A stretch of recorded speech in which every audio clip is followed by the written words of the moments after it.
Or maybe 25 seconds. Hey there. Hey. What's up? Not much. How are you? Wow. Well, you grabbed the mic. It's going to make that sound, Terry. You look like you're I didn't realize I grabbed it so hard. No. Sure, you said that a couple times in your life. Hi. Happy Friday. What's going on? It's a big weekend for you. I know you're a little rattled. You're a little out of your element. You've been sobbing. You've been crying all weekend.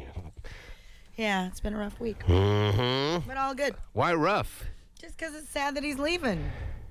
Yeah, but it should be that happy sad. It just seems to be a sad for you. No, it's a happy sad. It's a scared sad. It's a an excited sad. It's a everything.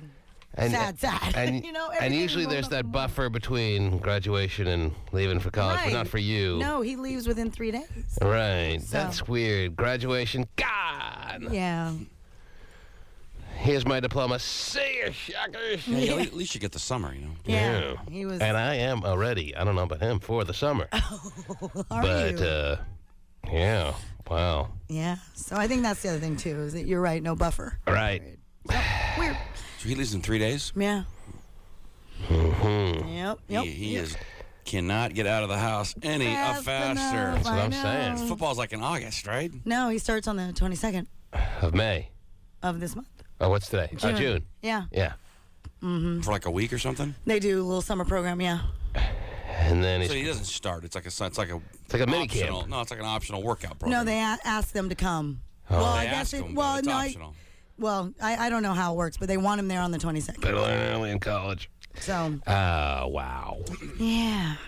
Mm-hmm. Pretty exciting. So they ask him to be under their tutelage all summer long? Correct. Or is this just some bogus excuse he made to get out of the house? Bogus excuse, probably. No. Wow. And you've been crying all week? Oh, yeah. Right. Yeah. Well, have you or no? No. No? Oh. Actually been pretty good. Mm-hmm. Emotional, but, Yeah. helping him get in boxes and all that good stuff. What city's he going to be living in? Riverside. Riverside. Yeah. All right. So. All right. Exciting. Well, okay. Close to San Diego and Tijuana. Mm-hmm. LA. Mm-hmm. Yeah, he can't wait. Good little area. I know. He's like, yeah. Is that considered Orange County? Well, Inland Empire area, yeah. I guess. don't know. I don't know.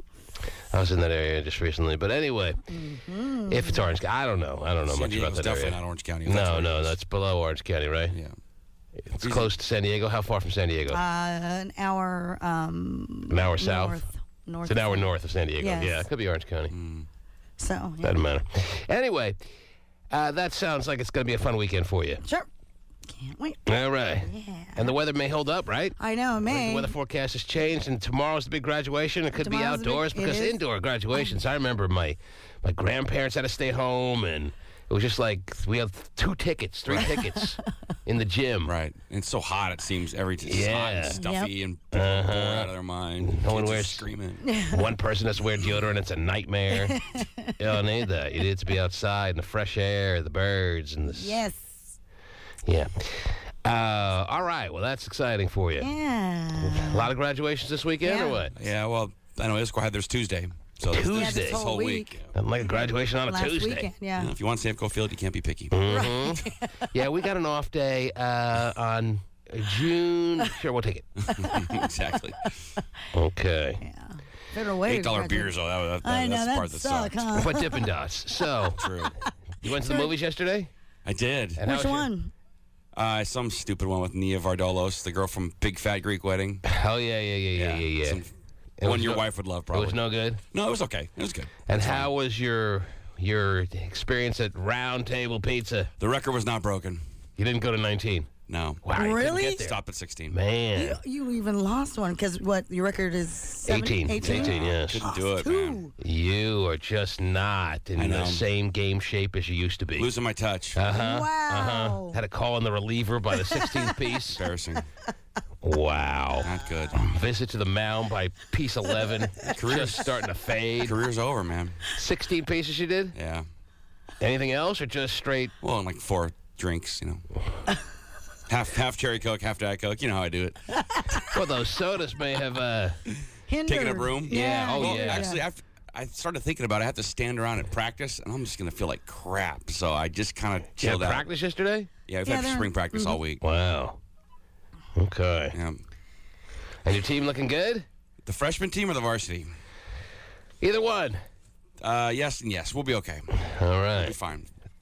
Varsity should be back to Tacoma. Skyline going to be able to replace Jake Heaps and still be the... Well, he's back this year. Yeah. Oh, that's right. That's right. Oh, my gosh. How are they going to be stopped? Man, off to BYU. They've lost a few coaches, but we'll see. Like it matters. They got their best receiver, their best quarterback. One of their best guys, Gino Simone's gone. Uh-huh. But they got Kaysen back. So, yeah, they'll be good. They'll be a good team, as usual. But in the game against you, the championship game, Gino Simone didn't even do anything. Yeah, but he plays D too, so he's all right. He's a good safety. Part of the soul of the team. Yeah, definitely. Okay. And he takes up, the people double cover him, so other guys get open. How is your team supposed to look at you with any respect when you couldn't break your own round table pizza record? It's a good point. I had to explain to all the freshmen yesterday that that's actually $8.99. It's a great deal. It's right in your hometown. They had no idea it even existed. Really? Yeah, that was part of practice yesterday. Let's sit down with Coach Soden. Burping up sausage for 4 straight hours. Yes. Must have been nice. What does that smell? Oh, for $8.99, you can have that too. I'm like doing ads for him at the friggin' practice. Yes. All right, that's on exciting.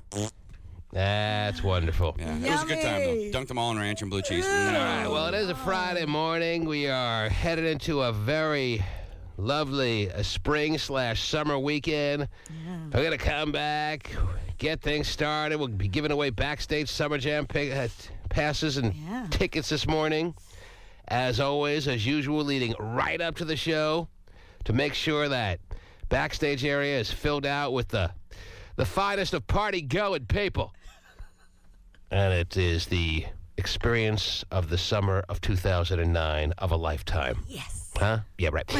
Come back, get things started right after these words. It's your boy Ludacris, man. You can see me live on stage. I'm telling you, the show is going to be off the rip. Oh, my God! I cannot believe it. The hottest outdoor party of the year is here. If you really want to get backstage, listen today at 8:10 with the T-Man. Presented by McDonald's. And Quest High-Speed Internet. Make sure you get your tickets now at KUBE93.com. So I've never been out with a 7-Eleven iced coffee before. Well, I've never been this cheap before. I did find your 99-cent price tag very attractive. Coming from a man in a $99 suit, I'm not surprised. Ooh. You are more than just a pretty cup. So I can order the lobster? You know, for a 99-cent iced coffee, you have expensive taste. Grab a medium iced coffee at 7-Eleven. Only 99 cents for a limited time. It's a handful. Oh, thank heaven. At participating stores. True story. A house divided. Sounds epic. Not really. No father and son can't agree on wireless phones. Ooh, Sparks? Not really. The mother went to Verizon Wireless. Really smart. Yeah. Her son wanted a touchscreen. Nice. And the dad? A full keyboard. And the answer? LG NV Touch for the son. Nice touch. LG NV3 for the dad. Nice keyboard. And both have better messaging, better multimedia, and access to hundreds of apps. Twitter, Guitar Hero. Nice connection. Yeah. And mom brought them together. True story.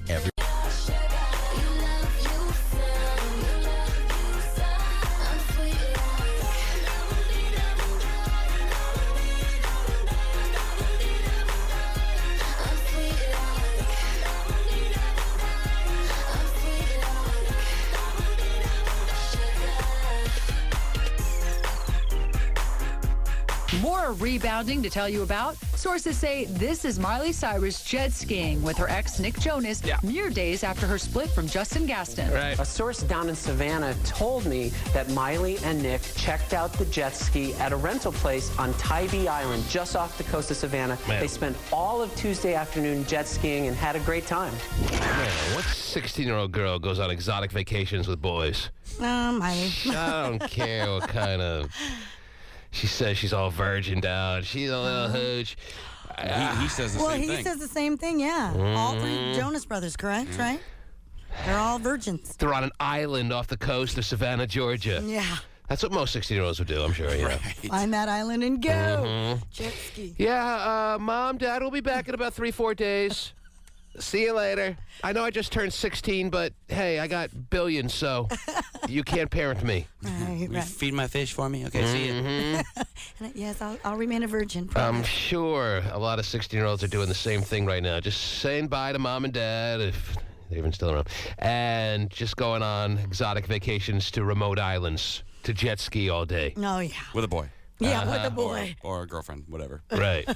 Even if it's just a girl with her girlfriend. A 16-year-old doesn't get to do that. I know, but she does. Even if they would have the money to do that. They don't do that. Well, further proof it's good to be Miley. Okay. Yes, I'm Hannah. You just got to remember that she's like barely 16. She's like, let's do another run. That was so cool. Yeah, back on the jet ski. And then we'll go for drinks. We'll go for drinks.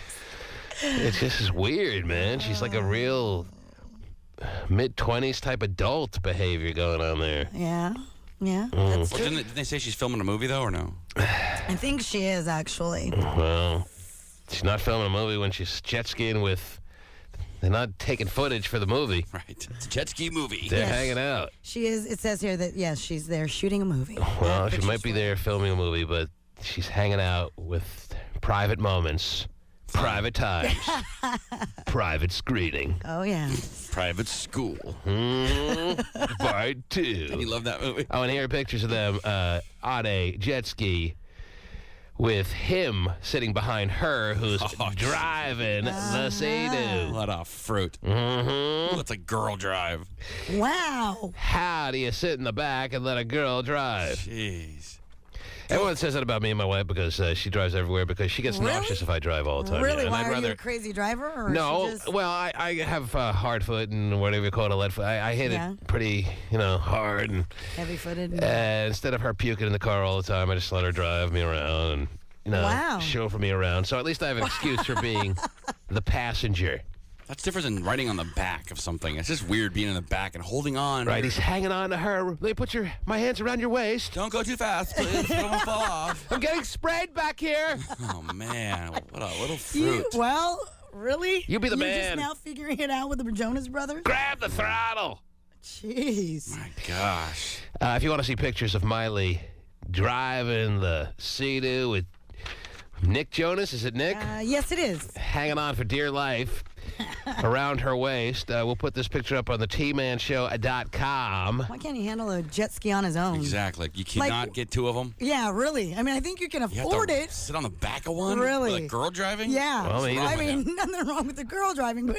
I'm not comfortable with driving, so we'll just get one, and I'll just ride on the back. Exactly. What is that? Could be having spray wars. You could be having all kinds of... Exactly. That's racing. the fun of it. Yeah, fun times, little races and stuff like that. No, he can't. I think they have enough in their wallet to afford two of them. No, You think? This is better footage for the montage.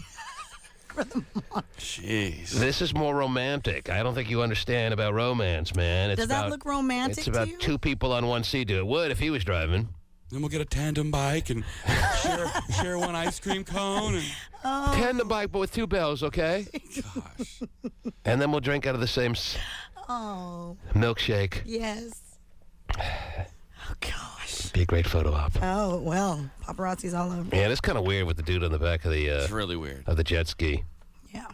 But... It's just weird that they don't get two either. She looks cute from afar there. But she is a cute girl. Yeah. She's very cute. And there is And innocent. ocean water being sprayed. Oh, yeah. So they are riding it Are hard. you telling me that's an ocean spray? Cran apple. So, all right, there it is. Yeah. They are a happy couple fresh off her breakup. She doesn't seem like her breakup is affecting her one iota. Not at She looks miserable flying down the water on that jet With ski, Nick screaming. behind her. Apparently, that's what you do when you break up these days. You jump on a jet ski like Rihanna and Chris Brown did. It seems like Miley it drowns your sorrows, literally. Get on a jet ski when you break up. So if you're breaking up this weekend, grab yourself a Sea-Doo and go to town. Something very liberating about doing that, though. Getting on a jet ski and just hitting full throttle. And Something free and just clear about it. It's great. Let's go. There's no horizon. There's no limitations. No. There's no holds barred. Yes. No, there's actually a beach right ahead and straight ahead. So be careful. And there's a dock over there, and there's people in inner tubes. So be careful. And there's a head I just ran over. Oh, my gosh. Okay. But it's fun 'cause you don't really have to focus or think much. You just hit the gas and go, you know. No traffic lights or anything. Yes. No traffic lights. Stop. And anyone could do it. You don't really have to take lessons. You could just... Yeah, that's true. You could be fresh into your life and jump on a Sea-Doo without anyone really telling you even what to do and figure it out. That explains why a 16-year-old was just rented one. It requires really no talent. And there's like no way to really get hurt unless you just have it coming to you or something. Yeah, just unless you're an idiot and you just slam into a dock or something. Right. Have no control. Yeah. Anyone get on a jet ski and just go off. That's the beauty of them. You can't tip them. They're not never going to flip over. It's like bumper cars. So you can't get hurt. It's fun, you know. You don't really go anywhere. So they're a couple, or what's the story here? Well, like I said yesterday, the rumor has it that, yes, they are a couple, although they're doing the famous we're just friends type thing. Certainly was there to pick up the pieces pretty quick when she broke up with her 20-year-old boyfriend. He has to see pictures of this? Well, he's busy, too, modeling his underwear and such. Oh, wow. So am I. Oh, I bet. Yes. Would you like to see it again? Oh, please, one more time. Thank you so much. So sexy. Yellow in the front, Nice brown in the back. ass. Yellow in the front, brown in the back. What else is funny the second time? I can't hear it the first time. Right. Terry just refuses to let someone else talk. She was there before you. I know. Well, was there. Not usually. No, I'm not used to it. Not usually, you're right. But this case. Okay. What else is going on, Terrence? Just making sure I can talk now. Oh, geez. That's perfect. See, we take turns. Actually, again, you kind of stepped on her that time. Yeah, what I have to say is more important. Oh, geez. Well, that's what it comes down to. All right, what else? What else is happening this morning on this Friday in June 2009? Since we're on the theme of new boyfriends and such, Rihanna apparently was hanging out with her new alleged boyfriend, Drake. Drake? Yes. Yes. I love the Drake. Yes. Yeah. He's a Canadian rapper, actor, and I believe we're playing one of his little hits. They were at the game in Game 4, NBA Finals. Last night. Also, speaking of that, so was Chris Brown, but they were both like on total different sections of the finals. Too close for comfort, regardless. Yeah. They were on different sides of your NBA action, different sides of your court side situation, but a little too close, I'm sure, for both their new significant others. Was he with somebody? Doesn't say anything that he was with somebody. There was Orlando a rumor. choked last night, huh? Yes. Orlando was up pretty big at half. They go to overtime, and now your L.A. Lakers have a stranglehold on what looks to be a foregone conclusion type NBA championship. Oh, this is the NBA we're talking?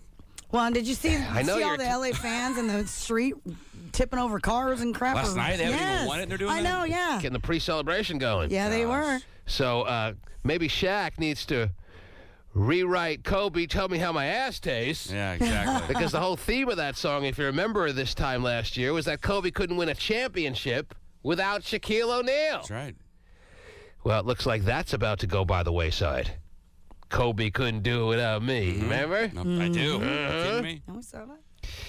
Seems like Kobe is doing just fine now and about to beat one of the other young stars in the NBA, Dwight Howard and company, and Rashard Lewis. Maybe you remember him? I do, yes. Who claims he left Seattle to go join Orlando to win a championship. He heard the announcer saying that. The reason he came to Orlando is because he thought he had a really good shot at winning an NBA championship, and boy, did he make a good decision. It's because Seattle didn't want to pay him $15 million a year.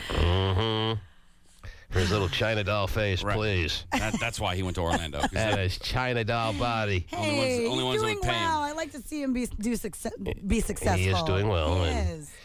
He is, well, right where he wants to be, but can't close the deal. Kobe, tell me how my ass tastes. Okay. Oh, man. Oh, me. Check it. You know how I be. Sure. Last week, Kobe couldn't do without me. About a year ago.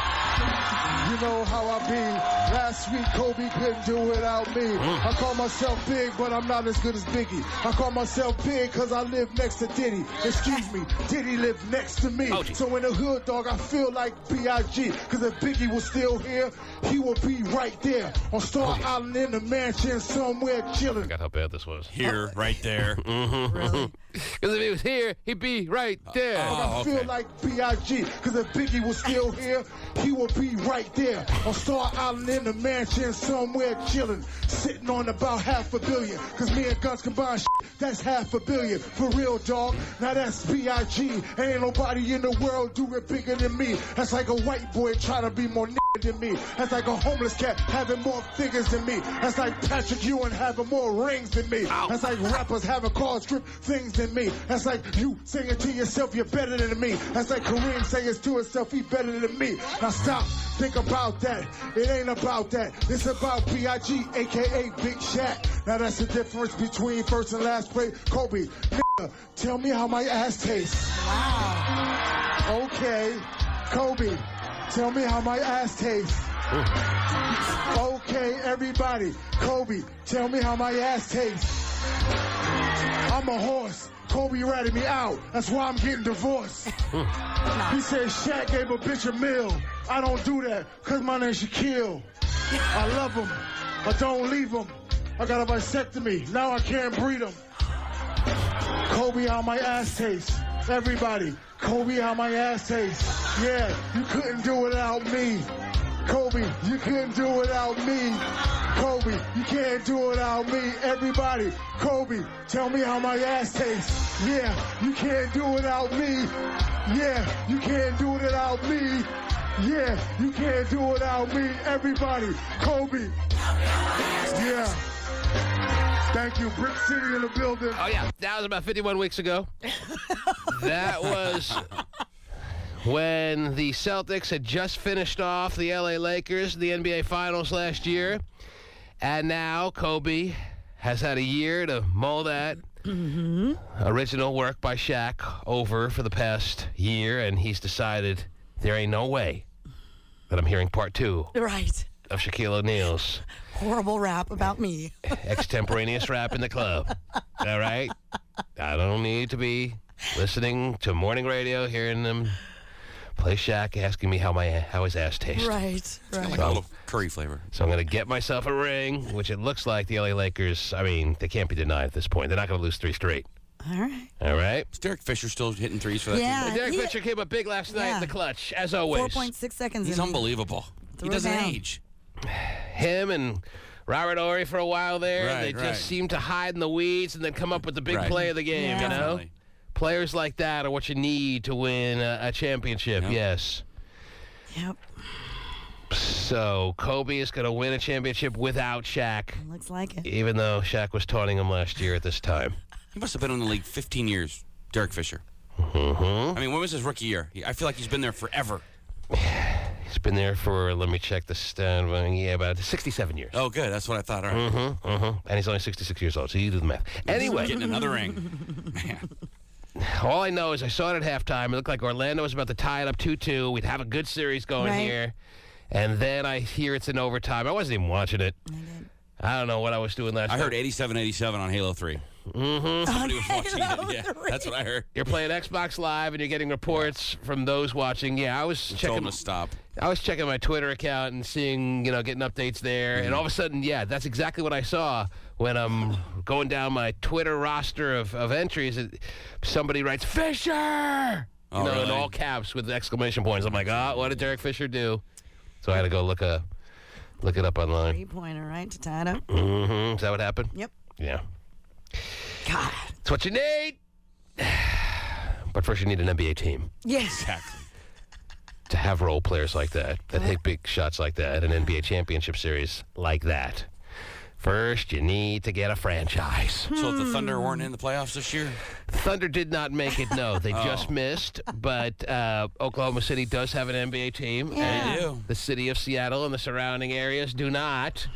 Which you can't deny stings a little bit, which is why you refuse to acknowledge the NBA at this point. I do not acknowledge them, yes. They do not exist to me. Wow. I'm out. Okay. But at Game 4, it was Rihanna. It was Chris Brown in the same facility. In the same building. 2 different sections. Well, still, as I said, too close for comfort. You're telling me they were in the same section, but they didn't have each other on each other's mind the whole time? Well, You think they were concentrating on the game?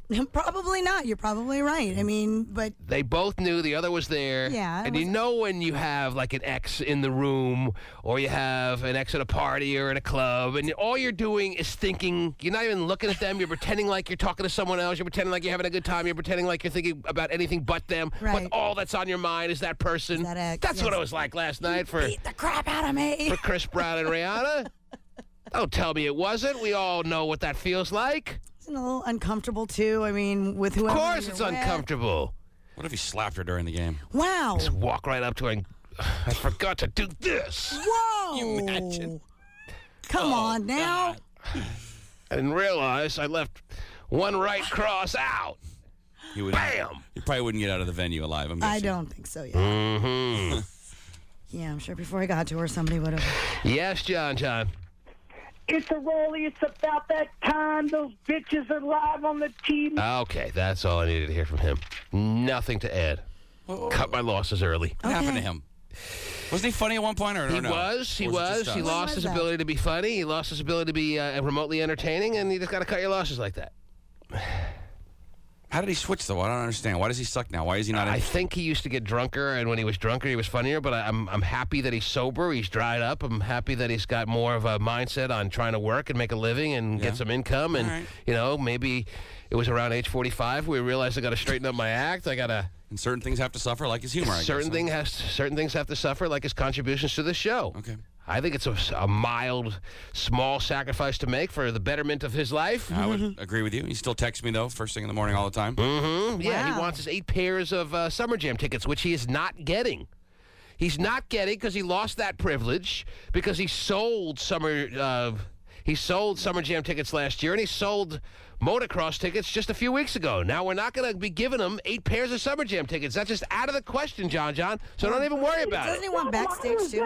Tina, I was there. You were not at motocross because nobody saw you there, and you know if you were there, somebody would have. Scott, I got touched on Scott, and I told him what section was he in, and I asked him where he was at, and he didn't tell me where he's at. And I got no response back from him. You had tickets in the same section, and you weren't even there. We're all in the same You section. can't even lie well about it. You're not even lying well, John. You were in the same. You had tickets in the same section if you hadn't sold them to people on Craigslist. So don't make it like you don't know what section he was in because you were in a different section. The operator put out rumors out there I was sold. I tell you what. Once you ask Gabe then where you saw him in and prove that it was me that sold him. Gay phone operator did not see you at motocross. He showed up. You didn't. No, I know he didn't see me. Neither because you made it your personal payday because the tickets we gave you, and we always give you, we would have given you this time, obviously, like we always have, a bunch of tickets if you haven't established that all you do as soon as you get them is sell them. It's your payday. Well, not this time. It ain't happening, all right? That just fuck you, T-Man. Whoa. All right. There it is. Wow. That's a good way to get 8 pair, huh? Definitely. I will give him 1 pair. Still? Really? Yes. Wow.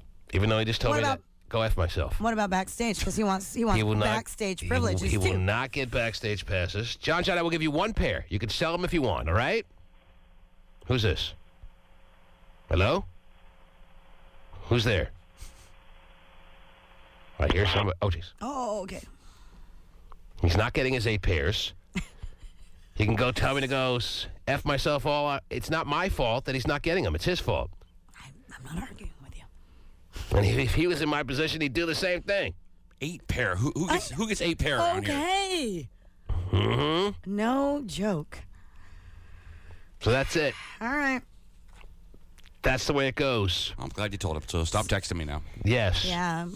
This is not his paycheck. You know, he needs them today, T-Man. It's very important he gets them today on a Friday, you know. Is that the text he sent you? Yes. That he needs to get his tickets today? Today. They don't even Yeah, I need to start getting to work on Craigslist there. Right. You need some money for the weekend. You get 1 pair, and that's me being very generous. You should thank me. You should thank me. You should thank me. No, I'm kidding, sir. Mr. T-Man. You just told me to go F myself. Don't start calling me Mr. T-Man now, all right? Well, because you're sitting there, you don't know the whole story. Either Scott's lying to you or Gay's lying to you. I'm sure Gay started that freaking rumor. That's why I'm pissed off that you're not believing me.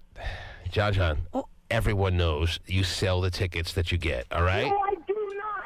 Why are you calling me out on the floor like that? All right, so the 8 pairs of tickets to motocross that you got last time, You didn't give me a pair of motocross. You gave me one pair. Two tickets total. I gave you at least 4 pair. I asked you for a couple extra ones, Scott, but you couldn't get them. Right, Went to the sales department, didn't get them. I gave you at least 3 or 4 pair. I gave you more than a pair. Trust me. You got at least 4 pair, probably more. You got more pairs than You anyone. didn't even remember. What'd you do? I got one pair. I know I was there. Remember when I put her with the You were down here at the station getting your tickets. I remember that. I saw him too, yeah. You didn't stay. You weren't down here at the station standing at the front desk for 2 hours getting 1 pair of tickets. You got multiple pairs. What did you do with them, John? I got 1 pair of tickets. Okay, that's it. Wow. Don't even He give doesn't him even remember. I think he thinks he's telling the truth, actually. Well, of course. Down with her little fake weed and her little fake weed. Terry came down the aisle with her fake weave. That's what he remembers at the big event, yes. Were you wearing your fake weave that night? Oh, yeah, I definitely Because I know you're wearing it this morning. I and am. Let me tell you, we are certainly blessed to see that. Oh, yeah, I got to get it straightened out a little bit, though. 1 pair. Right, Don't Gay? even give him anything. Gay's loving it. I texted him at the Supercross event, and I said, you're a bastard because you don't show up, and I didn't get a response for 2 days. All right, I gotta take a break. I gotta take a break. Jeez. I love how he texts people who he's scared of, by the way. His stalkers, don't forget, everybody. He likes to text his stalkers and complains they don't show up to things he's at. He gets as many tickets as he can. I can't believe it took us this long to get onto this. I don't think we really cared before, but because we don't usually go to things he's at. But so when I was there, and I see like 10 empty seats, I'm like, what the hell? Yeah, dude? this is the case where we found out for sure that he sells the tickets we give him, and this time it's not going to be a payday. That's it. He can make a lot of money off Summer Jam tickets. It ain't going to happen this time.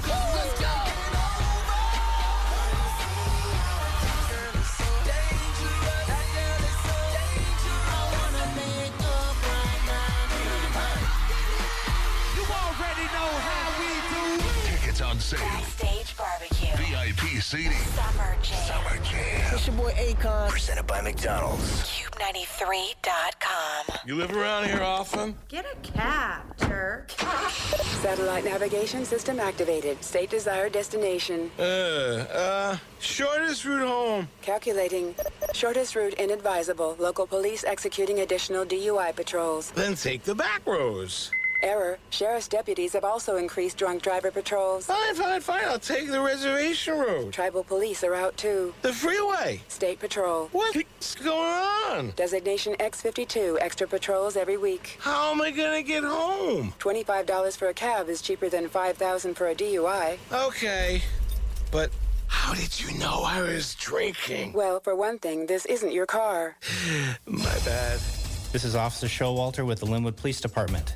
This weekend, law enforcement agencies in Snohomish County are conducting special DUI emphasis patrols. Please drive sober. X52. Extra patrols every week. Drive hammered, get nailed. A message from the Washington Traffic Safety Commission. Go wireless. Check out Cube 93 at Go Wireless, your Verizon Wireless premium retailer, this Friday from noon to 2. Yeah, we're going to be at the Go Wireless in Marysville next to Winco for another Summer Jam ticket stop. Come by and you could be on your way to Summer Jam. Stop by the North Face store in Seattle on 1st Avenue or in University Village for all the technical and innovative clothing and gear you'll need this summer. You can enter for a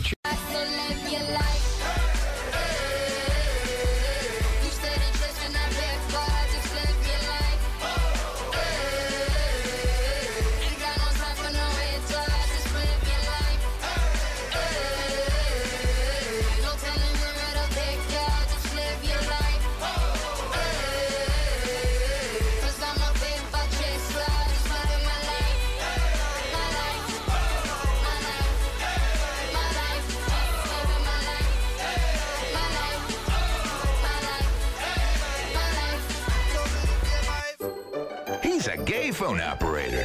He's so gay. He's so phone operator. And now, here's Gay. A good morning. Also at Game 4 last night, Terry. Gay phone operator flew in. You know, he has to be at the place to be. I mean, you got to assume that Rihanna and Chris Brown, they weren't just accidentally in Orlando and were like, oh, since we're here, let's go to the game.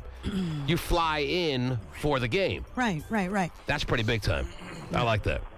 Do you? Uh-huh. Well, I mean, you can work Disney World in there, too, and all that stuff. Sure, absolutely. But they didn't go, coincidentally, they were at Disney World that particular week vacationing, and they're like, oh, perfect timing. We can go to catch Game 4, too. No. Right. You fly in for Game 4. You got, A, lot of free time, B, a great career and money rolling in that you can just go to the place to be, like Game 4, L.A., Orlando. That's a cool spot to be in. That's what Gay phone operator did last night. He's already back from on his company jet. Jeez. How was that, Gay? We were talking about how Rihanna and Chris Brown were at the same game last night, but trying not to acknowledge each other's presence. It was amazing. You should have seen the looks they were giving each other. And I'm sure for even the gays, if you have a former flame that you know is in the room, you do everything you can to try to make it like you're not affected by it at all. Like, as I was saying, Terry, you try to put on the I'm having so much fun face, even though you're consumed by the thoughts of that person, just in case they look over at you, they see, oh, well, they're having a great time, you know, even though they know I know she knows I'm here, and you know, Rihanna's trying to make it like she's having the greatest time of her life, even though every thought she's having during that game is about Chris Brown. Right. And Chris Brown might have been the same. Well, I'm sure he's probably with his boys, and, you know, they're probably murmuring to him, oh, you know who's here, and blah, blah, blah. He didn't need him. Whatever. He didn't need to be told. Right. He knew, and on the smaller scales, everyone in their life has been in that situation where, you know, an ex or someone that you're really still consumed with is in the room, and you try to make it like you're thinking about everything but that. Right. But it's the opposite. And it's really obvious that you are, too. Sometimes. Depends how good an actor you are. Gay. Yes, sir. You got a big weekend planned? Not really. Mm-hmm. No. I'm going out Saturday night. I haven't gone out in over a month, so. And what's on the agenda for Saturday night? The cuff. Ooh.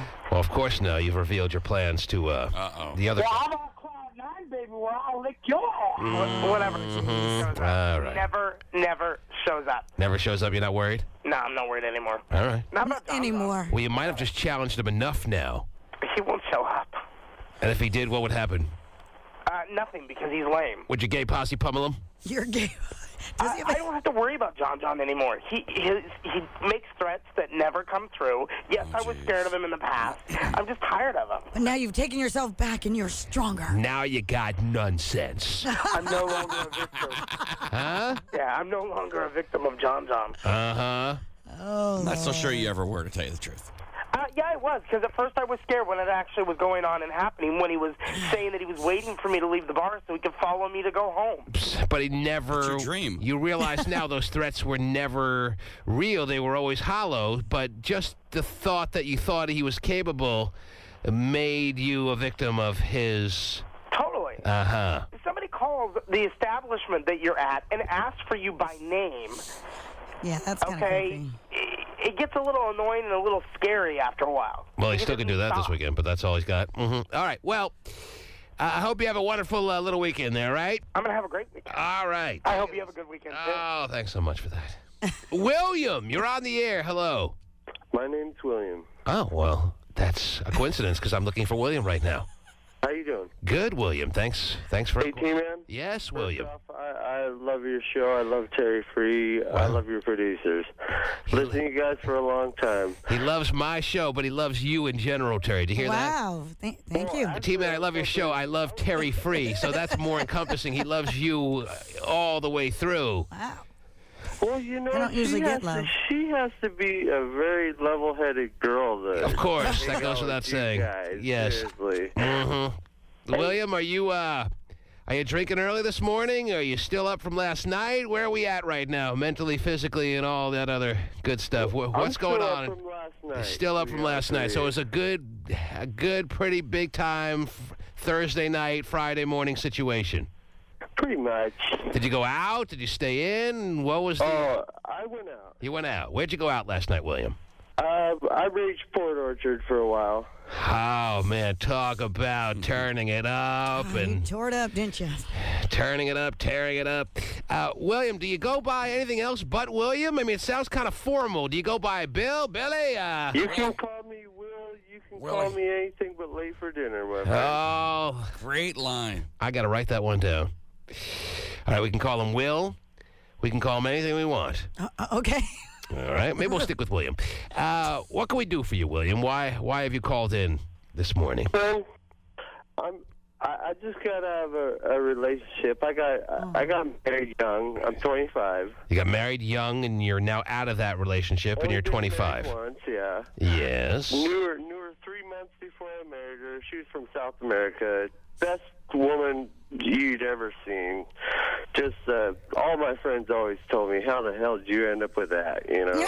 Nice. But it didn't last long. Will, is that right? It lasted 3 years.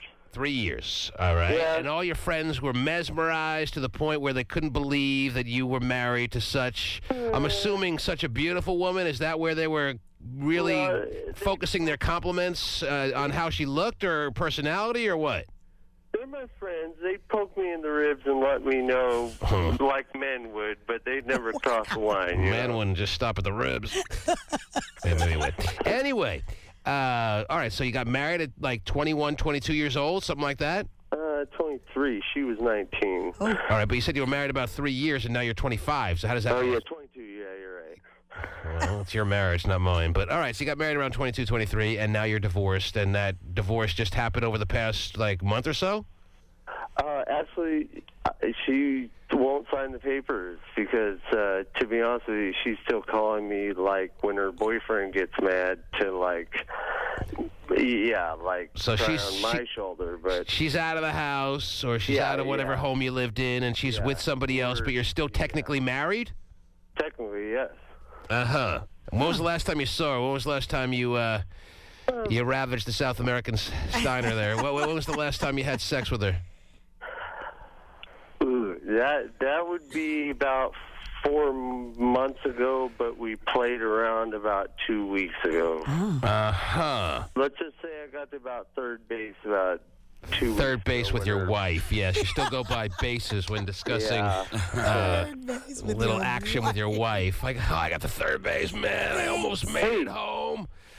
William, are you sure maybe you're in such a drunken stupor this morning that you're not hallucinating this whole, what is really a fictitious relationship with a South American woman and a marriage, or did this really happen to you? No, I actually came to you with a whole different scenario, but I'm just filling you in on history. I don't lie. All right, fill me in on history and then hit me with the new scenario. What's the new scenario, Will? The scenario is that I am trying to move on with my life. Yes. And I'm kind of ignorant. I grew up with 4 sisters, and like tonight I was at a bar where there were more girls than there has ever been guys. Like they had like a little bachelorette party or something. Wow. Like, what a score. Where were you at last night? What was the bar? Oh my gosh, I wish I could remember. I've only been in Port Orchard for 3 days, but let's just say it's downtown Port Orchard where all downtown, the lights are. Where all the lights are. Yeah, they have lights down there in that area of Port Orchard. Other areas are in complete darkness. What brought you to Port Orchard for the past 3 days? Yeah. Well, me and my friend grew up on Vashon, and we decided to move to Port Orchard because we heard that Port Orchard was the place to be. So you just moved there over the past week or so? Yep. And you're trying to familiarize yourself with some of the Port Orchard hot spots? Hey, yeah. And you're pleasantly surprised with the ratio of women to men in one of the first bars you hit to such a degree was so spectacular that you stayed up drinking all night. What I'm presently surprised about is me and my friend went out twice, and 2 times he came home with somebody. All right, so you didn't go out alone last night. You went out with a buddy, and he hooked up, and you went home more or less by yourself. But you're married. Huh? You're still married, so maybe it's not in the cards for you until the ink is dry on divorce papers. Maybe you're not supposed to hook up. Maybe those in control of the relationship world or the hookup world don't let you. But his wife has already moved on, so it would be kind of fair if, he was able to do that, too. Is your friend just a better-looking guy than you? Does he have a bigger, better mouthpiece? What are we talking about? Why is he hooking up and you're not with the Port Orchard girls? To be honest with you, I have no idea. I'm not gonna. What were you drinking last night, Will? Honest. Blue Moon beer and Long Island. Oh my God! What beer in Long Island's? Some Blue Moon beer where they put orange slices in it. And, familiar with Blue Moon? I've seen it. What's in Blue Moon? Is it a drink? What? It's like a Hefeweizen. It's like a microbrew. Oh, okay. It's an $8 glass beer. Wow, we are big time in it, aren't we? There, Willie. $8 beers. And what else?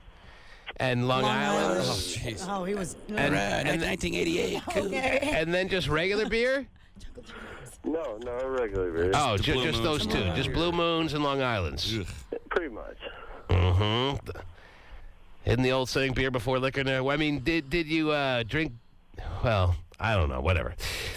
I just remember someone once told me very early in college, beer before liquor, never pee quicker. But I think when you're like 18, maybe. Yeah. That all goes away when you're older. Uh-huh. So have you thrown up over the course of the morning, or you're cool? Oh, yeah. I drove home. Oh, that's always. Jeez. And the funny thing about it is... Maybe we need to play that public service announcement that's been running a little too much, I thought, but maybe not enough. He's drunk and he gets in the wrong car. Yeah, Will, so you got yourself home last night, thankfully, hopefully without killing anyone, and where are you at now mentally? You're just kind of evaluating your life right now? No, actually, I was hoping you could really help me. Uh-huh. How do you want me to help you? Because I was at a bar last night, and we heard about it, Will. Yeah. There were so many beautiful girls, and there was a lot of eye contact, but I never got up out of my seat because I didn't know whether me looking at them was creeping them out or they actually wanted me to get up and probably venture a guess and say yeah, but all right, we'll give you the benefit of the doubt. You were staring at a lot of good-looking girls, but you didn't really communicate. You didn't have any conversations with them because you were comfortable in your spot doing your Blue Moon and your Long Island thing, and before you knew it, the night was gone. The women had checked out of the joint with all different guys, and you were left by yourself. And now you're kind of having this self-pity kind of thing happening, and this self-evaluation as to what's going on with my life. Am I doing things wrong? And what do I need to be doing? Is that where we're at, or what? No, not at all. I didn't sit there till last call. I just... Well, you're the one who said that. You said you didn't get out of your seat. Do you remember what you just told me, or no, Will? I know what I told you. I didn't get out of my seat while I was there, but the fact is like, I haven't ever gone and chased around women and had to do that sort of thing and go to the bar and try and pick it. To be honest with you, me and my buddy were sitting there alone, and I felt kind of like a creepoid because there's all these women around, and me and him were just like on the prowl, you know? Right, but you weren't like a third-party girl to like buffer the situation or anything. That's kind of what guys do. They sit around and they talk to girls or they hit on girls. I mean, most people are on the prowl when they go to bars. And if I'm hearing you right, you really didn't talk to any girls last night. Well, that's what I'm wondering. He said he made eye contact. You made some eye contact, but you did. But the ones that I really wanted to talk to, Well, you got to make up. You got to get up and make some small effort to talk to the girls that you really want to talk to. It doesn't sound like you were willing to make that effort last night. Does it really benefit by spending your own money buying them drinks? Well, no, but sometimes it does, sometimes it doesn't. You got to be willing to risk your own capital. You got to be willing to buy them drinks, knowing that there's a good chance you could be by the end of the night used for the money you put out there for drinks, and they'll just leave you feeling like an idiot. But on those occasions where you spend a lot of money buying them drinks and it works out because now they're going home with you, it makes all those other times that you felt like a sap for buying them all those drinks worth it. You know what I'm saying, or no? I know what you're saying. So you weren't willing to buy them drinks on the off chance that they might have been using you for just that, for you buying them drinks. You don't want to be made a fool of. That's the worst game I've ever heard. You never had to buy girls drinks before? Oh, no, I bought plenty of girls' drinks. That's why he doesn't want to waste time. Or you could take a different option, walk up to them and say, hey, I want to bend you over right now and make your moon blue. I mean, you could try that and see where that gets you. Instead of me buying you a blue moon, I'll just bend you over and make your moon blue. How about that sounds painful.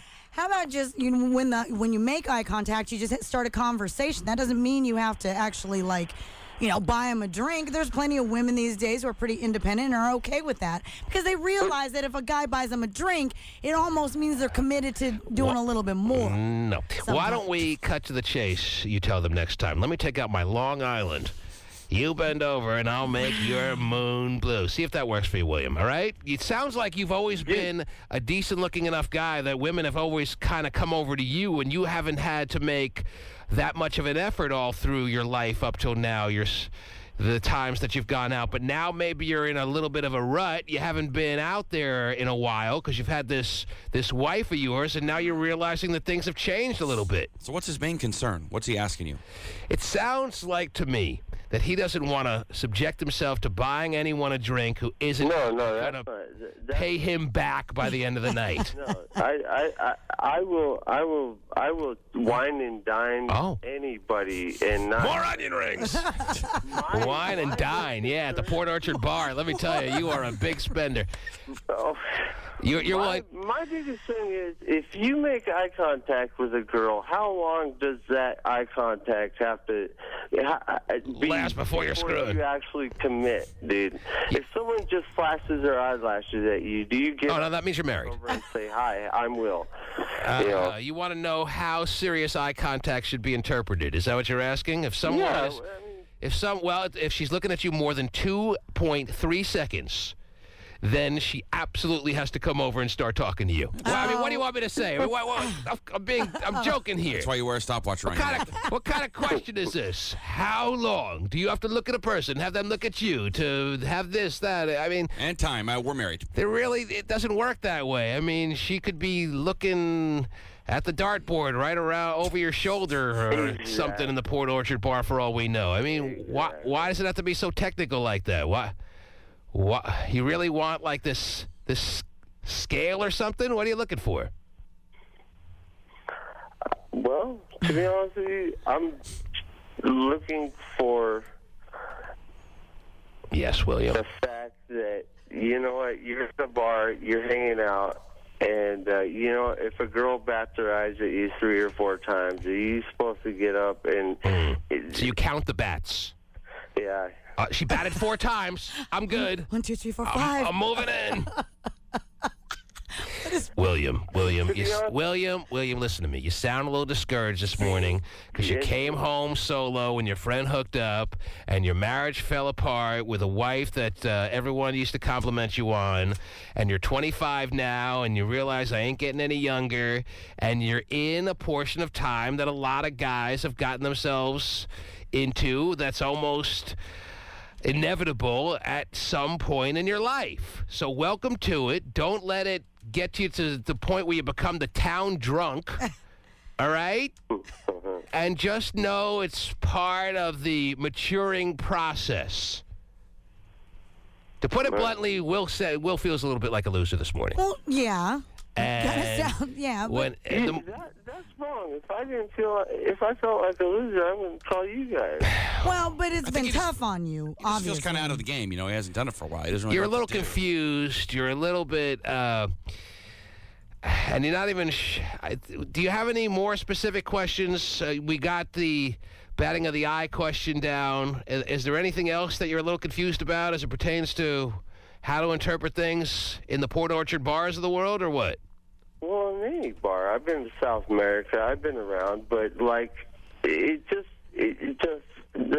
point of the matter is... Yes, Will. Is I've been married... Love when the drunk guy at 7 in the morning wants to give you the point of the matter. Yeah. You kind of hit the nail on the head. I never had to really go out and chase girls. Like, everything that's ever happened has been a fate. Hey, you see me, I see you, and then ends up on down the road. But How do you induce fate? How do you induce fate? How do you induce fate? Yeah. Well, fate by definition happens by itself. So you really, if you induce fate, it would take fate off the table. Don't you understand? That's pushing his point, though. That's kind of his point. Like, it's always happened with fate, and that he likes fate. So how does he make that happen? No, it's not really fate that he's talking about. He has always been this young cat who's never had to work that hard to get girls to actually get interested in him. Now he feels like, wow, things are kind of changing. I got to work harder than I ever remember having to work to get girls to get interested, and I don't like this. I could see that. If you were a good-looking, like, 19-year-old, 21-year-old dude who always had the girls coming over to you, now all of a sudden you wake up, you're 25, and maybe the past 4 years haven't been so great and for you physically, and all of a sudden now you got to work a little harder. That's unsettling. Yeah. No wonder he's drunk. You need, regardless, to put a little work into this. If there are girls that look good that you're interested in the Port Orchard bar next time you go, you may have to get off your stool and head over there and start the conversation as opposed to the days when they used to walk over to you. Okay, so if I'm already drinking and she says no, then what? Well, how hard do I take that? You then may just have to move on with your life, Will. Really? Either then or decide right now whether you want to become a rapist or not. You make the choice. I mean, what other options are there? Come on. What do you do if she says no? He's got to either decide to move on with his life, maybe not take no for an answer immediately and try to talk her into something else, or become a rapist. Those are your three options. I'm gonna be like, I don't think becoming a rapist is a good move. The SeaTac area now. Nothing. Oh, if he was in the SeaTac area, he'd go rapist. But Port Orchard's a little classier. Chicks love getting raped in SeaTac area. William, it's been a pleasure talking to you. You helped me in so many ways. I really haven't yet, but that's all right. It's been enlightening. It's been educational. It's been fun. Back up on the horse, apparently. Yes, that's right. You will get back up on that horse. Sometimes it takes a little longer than other times. Maybe this is a good growing experience for you, Will. And you keep us posted on how things are going in your newfound single world in Port Orchard, okay? Good luck. Will you call us back soon? Is he going out tonight on a Friday? Is he going to make it happen? You going to make it happen tonight, Will? I don't think Will knows what. Oh, he thinks it's Thursday? Yeah, I'm going to go out Friday. I'm going to go out Saturday. Yeah, it is Friday, Will. Yeah. All right, sleep it off, Will. Yeah, it's Friday, Will.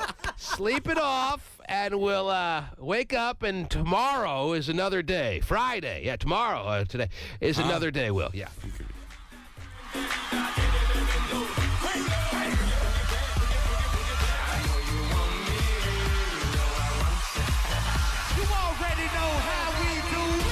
On sale. Backstage barbecue. VIP seating. Summer Jam. Stella Chico Pitbull. Presented by McDonald's. KUBE93.com. Mazda of Everett has a huge selection of Mazda 3s. Mazda 3s are one of the top-selling vehicles in the United States right now. You can get up to 38 miles to the gallon with a Mazda 3 from Mazda of Everett. Mazda of Everett, 10630 Evergreen Way South in Everett. We're stepping up our style at JCPenney this Friday and Saturday. Save $10 instantly on a purchase of $50 or more with a coupon. Go to jcp.com and see everything on sale. Style, quality, and price matter. JCPenney. Some exclusions apply. Offer ends June 13th. Congratulations. You've decided to get a BlackBerry for all the right reasons. But will you choose the right network? Truth is, BlackBerry runs better on America's best 3G network, Verizon Wireless. Why? Simple. Not all wireless networks are created equal. With Verizon Wireless, you get more reliable access to your email, more dependable downloads of hundreds of apps, and more 3G coverage for full web browsing on the go. It's true. At Verizon Wireless, you get more BlackBerry out of your BlackBerry. And right now, buy any BlackBerry, like the touchscreen Storm, a Verizon Wireless exclusive, and get another BlackBerry of equal or lesser value free. So to get more BlackBerry out of your BlackBerry, see them in-store or on the web. Activation, early termination, and other fees apply. BlackBerry Storm $199.99. Each phone requires new 2-year activation on a voice plan with email feature or email plan. Coverage details at VerizonWireless.com.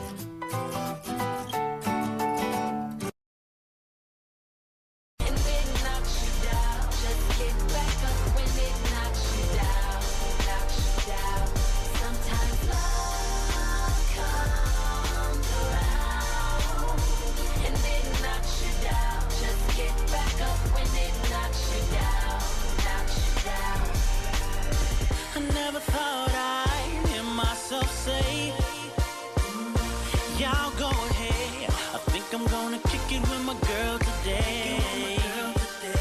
I used to be commander-in-chief for my pimp, flying high. Till I met this pretty little missile, shot me out the sky.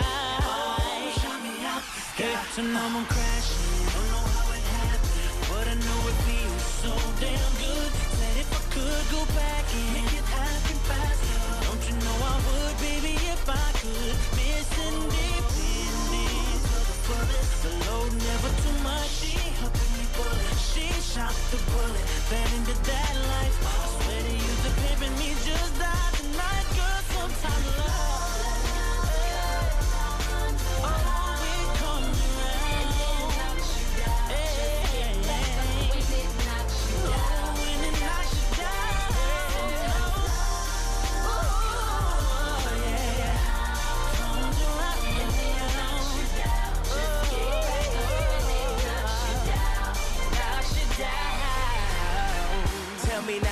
Make it past your Caspers so we could finally fly off into NASA. You was always the cheerleader of my dreams. It seemed to only date the head of football teams, and I was the class clown that always kept you laughing. We were never meant to be, baby, we just happened. So please don't mess up the trick. Hey, young world, I'm the new slick Rick. They say I move too quick, but we can't let this moment pass us. Let the hourglass pass right into ashes.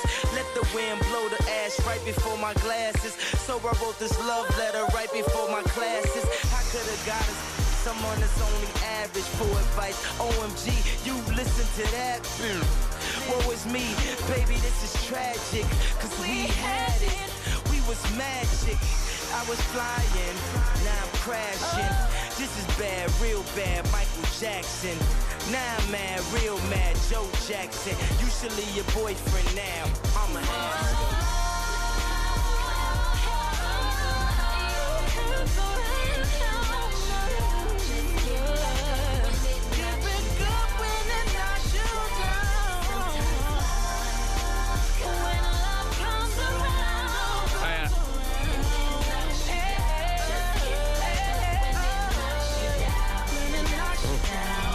We are less than a half hour away from this morning's Summer Jam Backstage Barbecue giveaway, sponsored by Quest High Speed Internet, Jerry. We are filling out that Backstage Barbecue area quite nicely by my evaluation. Good. Yesterday's edition didn't hurt. Yeah. I don't remember who it was, but I remember Shanna. she sounded pretty cute. Yes, Shanna, yes. Shanna was yesterday's winner. Right. And there were 3 other winners through the course of the day yesterday. There'll be 4 more today. And I'm just looking over some text messages here. Apparently, Sarah Palin is on the Today Show right now, according to one listener, looking smoking hot. It's amazing how a lot of people see her as the cougar of all cougs. Yes. And I ain't talking Washington State here. She's in some war with David Letterman. I don't know if you've heard about that, Terry, No, I but haven't. he made some jokes. She was outraged. She called him sick and disgusting and called him some creepy statutory rape. It's kind of Really? grotesque individual, and he responded, and his response I watched on the internet yesterday was pretty damn funny, and they've been going back and forth like that. And he invited her on his show, and she declined, saying she's not going to allow him to get a ratings boost because she appears on his show. Where does the statutory rape allegations come from? The statutory rape allegations come from the fact that she feels that the jokes that he made were regarding her 14-year-old daughter. And he says, no, they weren't about your 14-year-old daughter. They were about your 18-year-old daughter. That's so much better. Oh, okay. But that would be legal, but still probably not in the best taste when talking about how Alex Rodriguez is going to knock her up. No, really? Although the 18-year-old daughter already got knocked up on her own just fine. Right. So they're kind of going back and forth on that. She claims that his jokes, again, were about her 14-year-old daughter because Sarah Palin was apparently in New York City a week ago with her husband, Todd, and her daughter. And the only daughter I think she was in New York City with was the 14-year-old one. Right. And he was making jokes about the daughter. Got it. And she took it as, well, since I'm in New York City with my daughter, the 14-year-old, he's obviously talking about her. And he says, no, it was about your 18-year-old daughter. So they're going back and forth on that. And she wants him off the air. Oh, and so does Conan O'Brien. Oh, yeah, no kidding. Off the air. I'm sure that's going to work. Oh, okay. Sarah, why don't you say so? Yeah, Dave, you're out of here. He only makes $35 million a year, so. Oh, you don't hear many people complaining about that. They always complain about athletes, but David Letterman, he works 5 days a week, and does he really though? Well, he gets a lot of vacation time, but him and Judge Judy, they keep their salaries well under wraps. You don't hear, you always hear about, this athlete makes $20 million, whatever. David Letterman makes 35, and Judge Judy makes about 30. And if her diamond studs get any bigger in her ears, she's gonna have to borrow someone's ears to wear them. I know. You won't be able to see her. It's like a head between two boulders. Judge Judy and Dwayne Wade love their diamond studs. I know. I saw Dwayne Wade last night. I was like, holy crap, Judge Judy dude. still complains about money. Still complains about it. See, that's the thing. I Her don't kids get that. spend all her money. But honestly, I look at Judge Judy and Dwayne Wade, and I see two people who are actually earning their paychecks. And Dwayne David Wade is a Letterman? superstar that performs every night and doesn't ever let you down. Right. And Judge Judy is the same way. Hit the gavel. David Letterman's getting a little old, but still appealing to a nice audience. And Right. And now beating Conan O'Brien in the ratings. Conan O'Brien had a big launch as far as his first couple of days, but that's all because they publicized it so much. But now they say his audience has kind of been cut in half, which is a little concerning to NBC and Conan O'Brien. Is he going to make it? Is he going to get back some viewers? Is he going to lose more viewers? Is his humor appealing to the, as we talked about yesterday, the masses of people that you have to appeal to be on at 11:30 as opposed to 12:30? Maybe he's not as funny at 11:30 as he was at 12:30. It's a total different feeling from 12:30 to 1:30 in the morning as opposed to 11:30 to 12:30. I watch him during the day when I get home because I TiVo it. It's the exact same humor, which may be his problem. But I'm just saying, maybe overall, it's not as funny to the audience. Maybe. They built him his own studio, so it'd be a shame if somebody else was in the Conan O'Brien studio. Wow. Well, I don't know what they're going to do with him, but he's got to either get those ratings up or at least keep the ratings he's got right now, because he loses one more person, NBC's going to panic. I'll tell you that right now. Well, it does take a little bit, right, to kind of settle in. Catch on. You know. I think the old people don't like him. Jay Leno had this little charm with the old people. The old people are still up at 11:30. That is the old true. people are sound asleep by 12:30. Well, Leno used to go on with Carson, so he had that going for him. So the old people love him because he was, people watched Carson, so then they see Leno on there. So Carson sort of vouched for him in a way, Well, Leno, in the same way, vouched for Conan O'Brien, and it's not working. Conan wasn't a regular guest, and Conan didn't fill in for him all the time, Leno was sort of groomed for that, so that's why they love him. Well, anyway, Sarah Palin's fighting with David Letterman, and we'll see what happens there. I'm sure she's talking about it right now on the Today Show, but whatever. What else is going on this morning, Terry? What else is happening, please? Big question of the day is, has Usher filed for divorce? Some are saying yes. Like I think I reported yesterday, there was a rumor that he actually had filed for divorce, but there are conflicting reports this morning. An official in Fulton County, Georgia, where the papers were supposedly filed, says that no petition has been filed at this time. But regardless, he's got a new girlfriend, and his mom hated his wife from the beginning. Yes, Tamika Foster. And I guess the question becomes, if your mom doesn't sign off on your girlfriend / your soon-to-be or your wife, does that mean that your mom is always right and she always is going to win out in the end and your relationship will never work? Is there an answer to that? I'm not sure we're going to come up with one.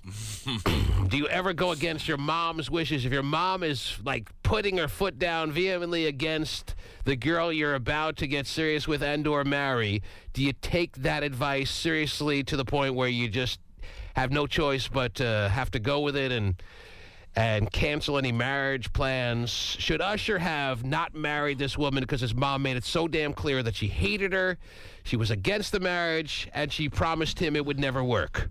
Yes.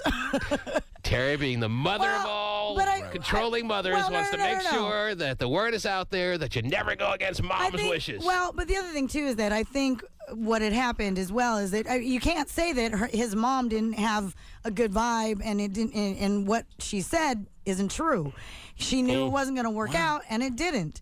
For whatever reason, pretty much talking about. And for so long, she was Usher's manager, and then for her to quit and like not even be a part of his life, over that this says girl. a lot.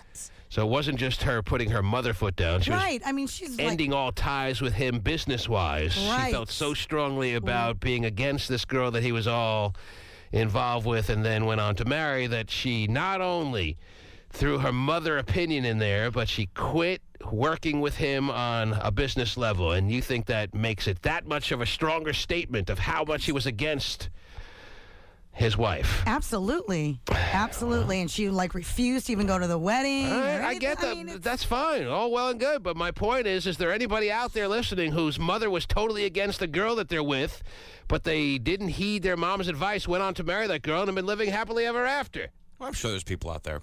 There has to be. Yeah, we would think by the law. I'd be one of them. I wouldn't matter to me. Well, maybe it didn't matter to you, but that's not what I'm asking. Your mom was on board with your wife. Right, but I'm saying if she wasn't. I'm not talking about hypothetically. I'm talking about literally. Has it ever happened to maybe a whole? I'm sure, yeah. Just because there are so many people in the world, it's happened to somebody. But do we have anyone out there maybe that their mother said to them, "You marry this girl, you'll be making the biggest mistake of your life. She is Ho City. She is biggest hooker I've ever seen in my life. This girl is no good times 10. You marry her, and you're the biggest dumbass. I can't believe I even raised you." Did anyone's mom say that to them? They didn't listen. Went on to get married, and have been loving life ever since. I love being married to a hooker. Well, I mean, let me ask you, if your mother had some concerns about your wife, and you are very, very close to your mom, would you not... Rita. I mean, she's like your best friend. You've said that many times. You said that... How about that? No, because you guys are very close. But very close friend. Yes. But going to her and talking to her about, your wife to be, and she was a little hesitant, wouldn't you kind of take some of what she has to say? Of course. To I would have taken it to heart. I don't know if I would have based my decision on that opinion, but I certainly would have taken it to heart, whatever that means. But if she had like refused completely and I'm not coming to your wedding. I can't stand around and let you marry that hoochie. If you do, you'll never talk to me again. Yeah, that kind of thing. Yes. Well, it didn't happen to me, so I can't say what I would have done, Terry, but, I'm sure it happened to somebody. It kind of happened to Usher. Usher didn't listen, and now Usher really never had that marriage even get out of the gate. I mean, they were married, They were married 2 years. Mm-hmm. So 2 babies later. Already divorcing her and probably trying to plead to his mother to accept his apology and promise her that he'll never go against her advice again, I'm sure. So... I don't know. Mommy, come back.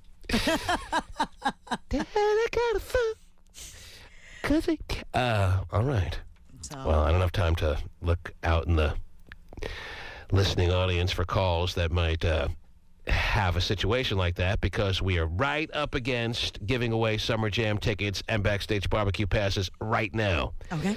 So when we return, 421-9393 is the number to call. 206-421-9393. 2 more Backstage Barbecue passes must go right after these words. It's your boy Ludacris, man. You can see me live on stage. I'm telling you, the show is going to be off the rip.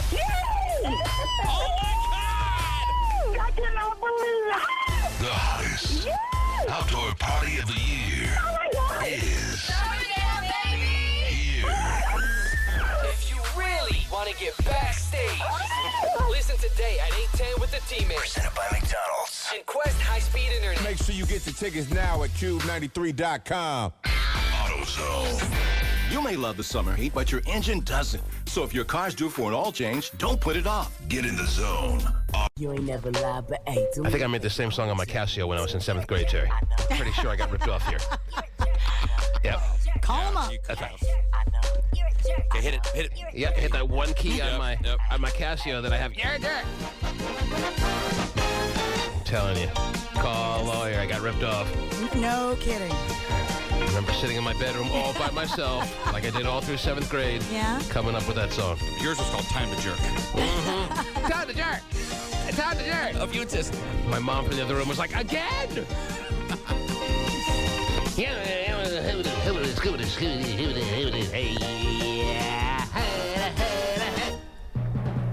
Made this song too, by the way. I know. It is time to give away backstage barbecue passes. It's one thing to go to Summer Jam. That's terrific. It's another thing to go backstage. Last year, I can still see it fresh in my mind. All the girls going crazy over Ray J and Bow Wow.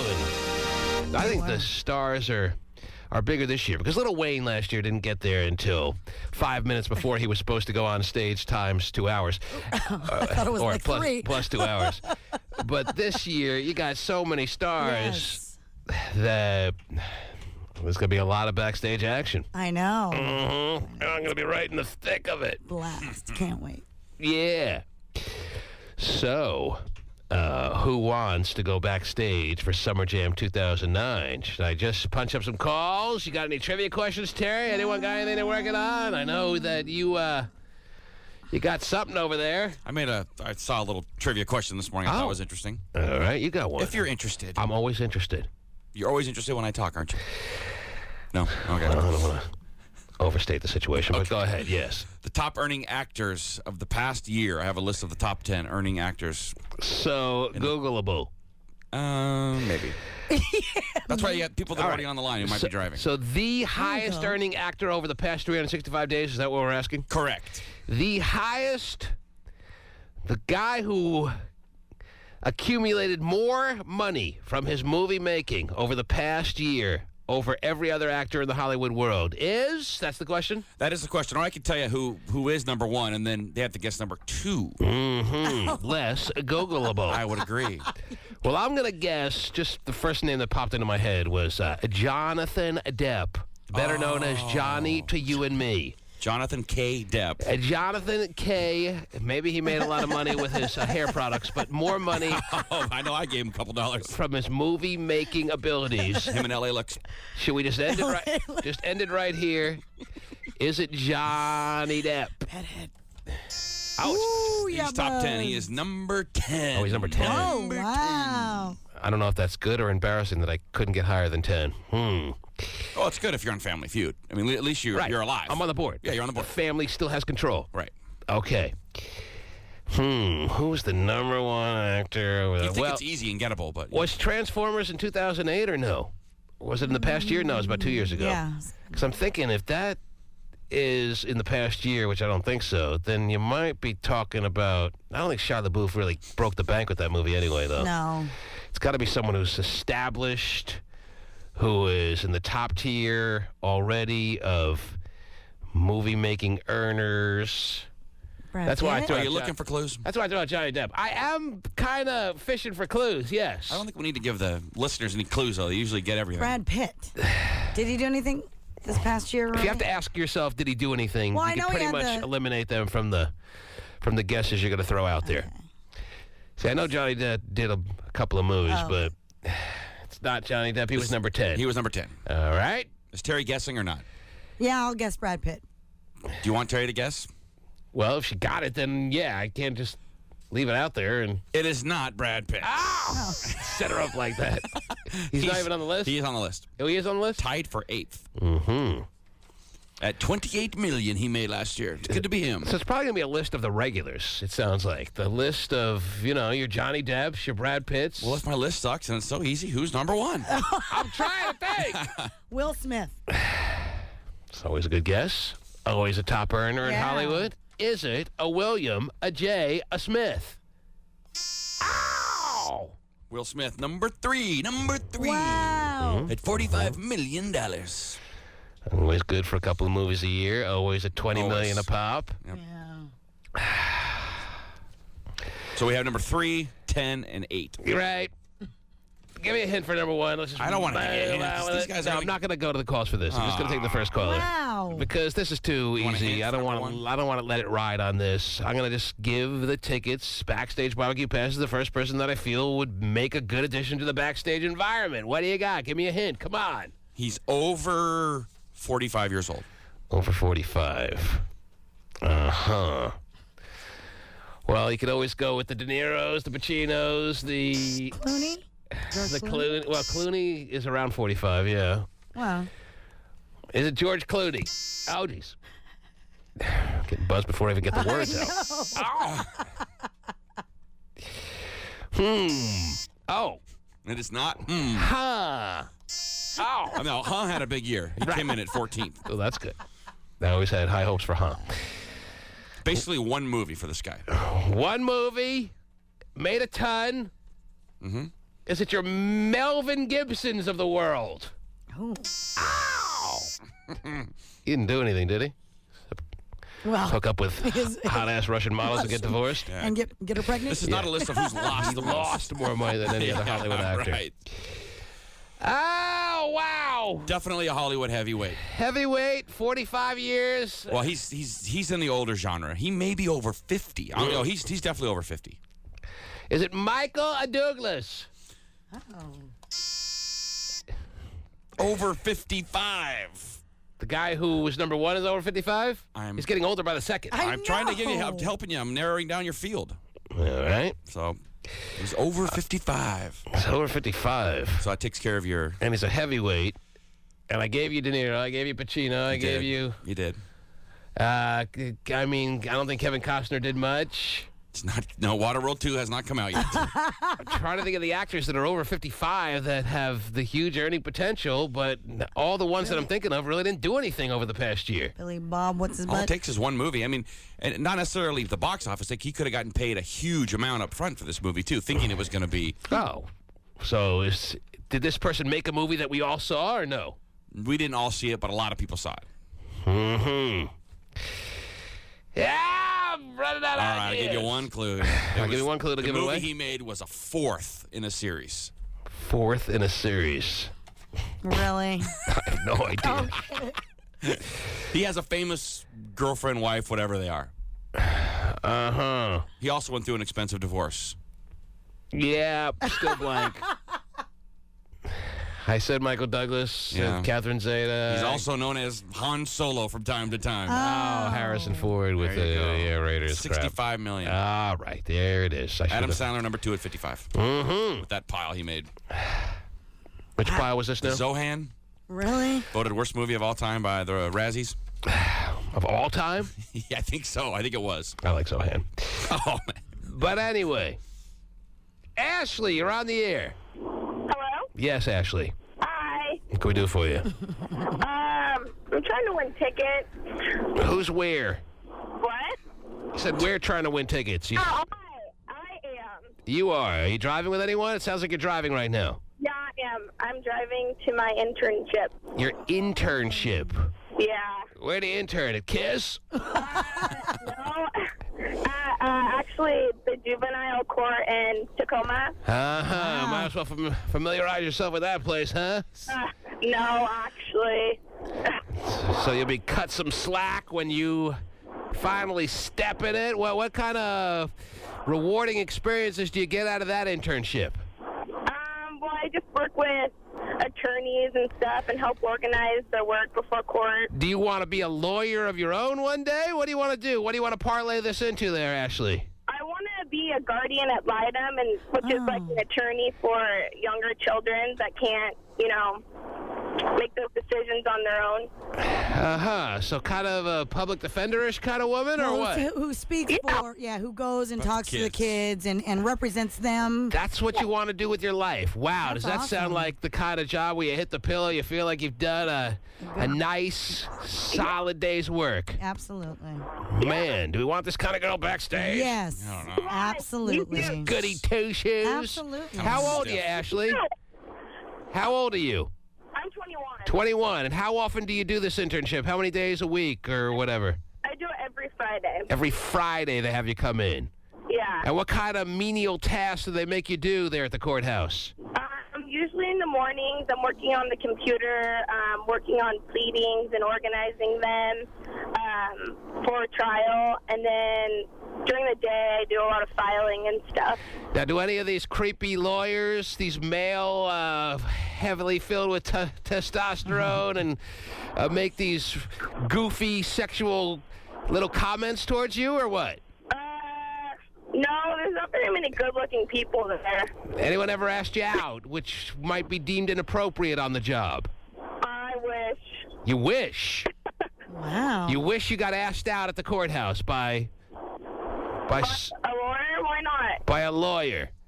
Any lawyer will do, or is there someone or a couple that you have your mind set on? No, there's no one that's good-looking really there. But you're open for all come-ons. No. You just said, I wish. I said, has anyone ever, giving you a little goofy sexual comment? And you said, I wish. If someone good-looking worked there. But you haven't seen anyone good-looking there yet. No. Mm-hmm. So some guy who comes in contact with her on somewhat of a regular basis is going to walk up to her today on the job and go, so I hear I'm ugly, huh? You like working there? Is it a good time or what? Everyone's old there, so. But do you like going there on Fridays, or do you dread your Fridays? No, I like going there. You like going there? Yeah. Man, she's trying to get a life going for herself, Terry. An internship, an unpaid internship, or you get paid for this? No, I don't get paid. Wow. Wow, I like her. Handing over her services, hoping to get it paid off in the back end, you know? Oh, I love hand services. This is a nice little resume, little eye catcher is what you're thinking, huh? Yeah, I think so. You really want a life, though? I mean, you gotta be careful. You may have a life someday. You may not want that. Yeah, if you don't watch out, you'll have a good life one day. If you keep this going. That's right. Very good thinking. She's going to stick this on her resume and try to make a life for herself. Wonderful. A clear thinking, paving her way kind of 21-year-old. But again, do you want that backstage, or do you want the directionless fool backstage, Terry? No, I'm going B. I'm going A. I want her. When I'm thinking about my backstage barbecue, sponsored by Quest High-Speed Internet Wireless Experience, Terry. Yes? I'm thinking that Ashley might just be perfect. Good. What was that? I'm thinking that Ashley just might be perfect. You're thinking it. I would be so excited if I got this. I've never won anything before. You don't have to win things. You make your own luck, it sounds like, Ashley. Oh, cool. Ashley, if I were to give you these backstage barbecue passes, who would you be taking with you? Probably my best friend, Rochelle. Oh, Rochelle sounds hot. All right, that seals the deal. Rochelle's the directionless fool that we were looking for, I guarantee you. With Ashley at her side, these two girls have just won backstage barbecue passes. Thank you so much. Congratulations, Ashley. Congrats. No. Who said you were going to get no pay today? I know. You just got the biggest, fattest paycheck you could ever get on a Friday. Yes. You made my day. Aww. Well, it's unfortunate that no lawyer, no experience, no rewarding little moment at her workplace could do that for her today, Terry. Mm-hmm. It took me and the handing over of Summer Jam tickets and backstage barbecue passes sponsored by Quest High-Speed Internet is what it takes to make that happen today. Ashley? Yes? We're looking forward to seeing you there. Thank you, you too. Congratulations. Good job. Ashley, 21 years old. Sounds so nice. So and focused. Has potential. Yeah. Man. Days of potential are kind of, going by the wayside. People are like, screw potential. I'll just go fly by the seat of my pants, see where I wind up. That's what you do at 21. Mm-hmm. You don't want a cool life at 21. Who the hell thinks ahead at 21 besides Ashley these days? I think that's great, though. Ashley's planning? I know. Planning for the future? Willing to sacrifice the present? Because that's what she's doing. I know. Who goes, has their alarm go off, gets in their car, commutes, goes to a workplace where they have to do kind of menial, ridiculous tasks for people that are more or less idiots and doesn't get paid for it. All in an effort to have something to put on their resume that may pay off for them in the future. Who does that? Ashley. And Ashley may be doing herself quite the service there. Yeah, I believe so. Or she might be performing quite the service on someone later if she really wants to get ahead. Who knows? Unpaid internships. I did one in college, Terry. Yeah? As did I. That's right. Did you enjoy it? I As much worked as at, Ashley probably does. I worked at the same TV station as Gayle King, who you now know as Oprah's BFF, Terry. Get out of here. But I never really came in contact with her because I worked in the sports department with Beasley Reese, who was a former New York Giants safety, who was the sports anchor for the NBC affiliate in Hartford, Connecticut. Wow. Beasley. Working with Beasley was rewarding, Terry. Was it? I didn't have to get paid. I got college credit. So in and that's in that sense, it was not the most unpaid experience in the world, but I work with Beasley Reese. Which I'm sure that's what's happening with young Ashley. He called me the T-Man, one of the first to ever do it, and I called him the B-Man. I could be something completely different right now, Terry. The B-Man. If I didn't work with Beasley Reese, I may have never come up with this most creative name in the history of the world, the T-Man. You can thank Beasley Reese for that. Okay. Wow. You ever heard of Beasley Reese? Never heard the name in your life? No. One of the nicest guys in the world. Really? Mm-hmm. Good. Where is he at right now? I think he's still doing sports. Maybe still in Connecticut. Well, T-Man, today's your lucky day. Because here he is. The B-Man. It's the B-Man. Look at Beasley. Yes. That's good. At the end of every night, you know, when I worked there. Good night kiss? Beasley, well, besides that. Little touch. One of the all-time great good night kissers.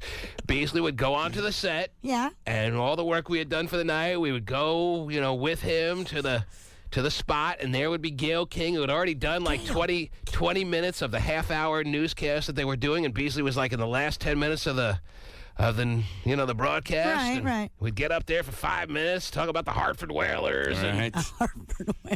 That was a hockey team back then that doesn't even exist anymore. Wow. And I did it all for no paycheck. But I got 3 credits. There you go. It was the easiest 3 credits ever accumulated. Met a nice guy who Did he ever pick up a dinner or a lunch or anything? Or no? paved your career. Yeah, he was nice like that, but it was it was one night a week. Had I known that Gayle King was going to go on to become Oprah's best friend, I might have spent more time, chatting away with her. Yeah, no kidding. Yeah. Mm-hmm. Wow. She liked a young, strapping college man herself, I think, a little bit. It wasn't exactly that, but a couple other interns that maybe caught her eye. That's interesting. But that's a true story. Cool. Yeah, why would I make something up like that? I mean, Beasley, whatever. But Ashley, congratulations again. Way to We'll go, be backstage Ashley. at Can't Summer wait to- Jam and may even wind up in that cash cube for all we know. That'd be cool for her. Stuffing 20s in her bra. All right. Yes, like every good girl should do.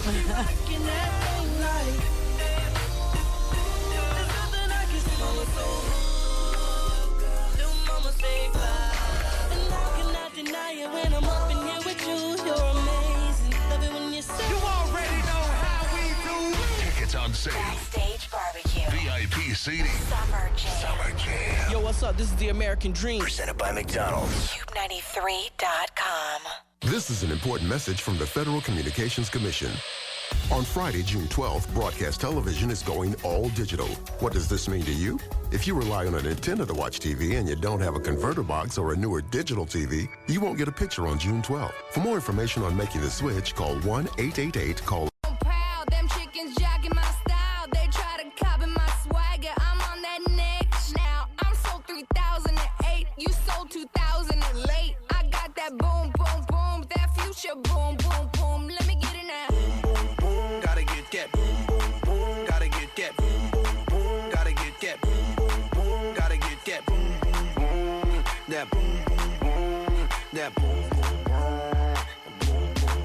I'm on that supersonic boom. Y'all hear that spaceship zoom. When I step inside the room, them girls go 8-8.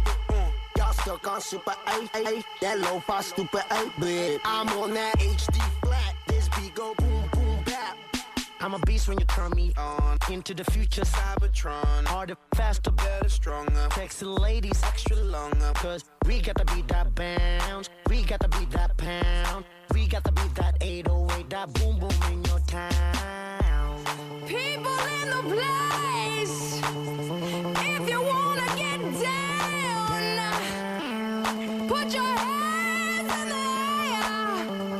Will I am, drop the beat.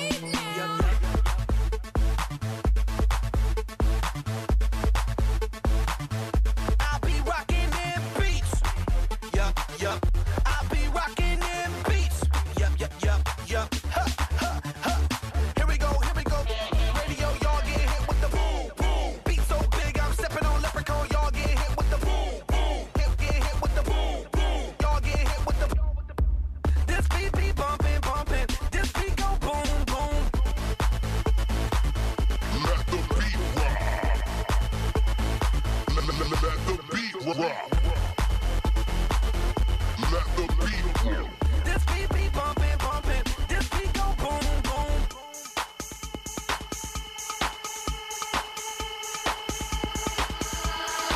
I like that boom, boom, pow. Them chickens jacking my style. They try to copy my swagger. I'm on that next now. I'm sold 3008. You sold 2000 and late. I got that boom, boom, boom. That future boom, boom, boom. Let me get it now.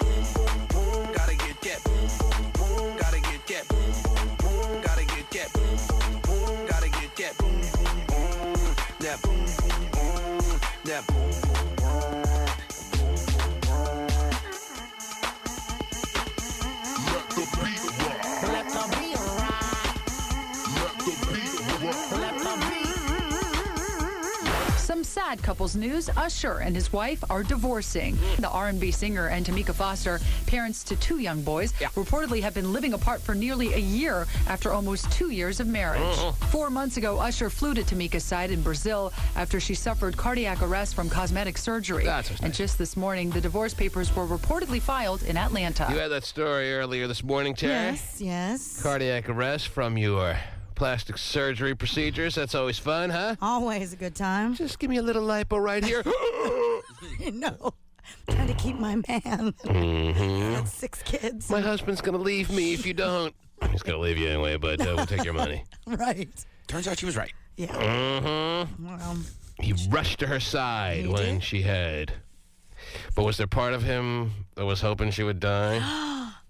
Come on. Be a nice clean break, you know. Yeah, he wouldn't have to be giving over some money. I'll tell you that right now. because of the kids, right? If the cosmetic surgery doctor could have just finished the job, he probably would have been in a better financial situation than he's going to be. So don't tell me there wasn't a part of him as he was flying to her side that was hoping that when he got there, she would have been flatlined. Come on. And yeah, you're right. She is the mother of his child. I don't care. Still, there's part of him, if not all of him. The only question is, was it part of him or all of him that was hoping she would die when he heard that she went into cardiac arrest over cosmetic surgery? Well, got what she deserved. Wow. Dumb broad, I go get surgery. All for because she's trying to keep Usher. Insecure wench. Whoa. No kidding. Mm-hmm. Because Usher is too cute and handsome to ever have to get cosmetic surgery, Terry. No, a need. Yeah, definitely. So she survived that, and now they're getting divorced, and she'll get a nice, hefty Usher-like settlement. And now I hear he's dating someone in the record industry. Yeah, like an assistant at the record label. At the record label. I'll tell you right now, some of those record label assistants can be pretty freaking hot. So many of them.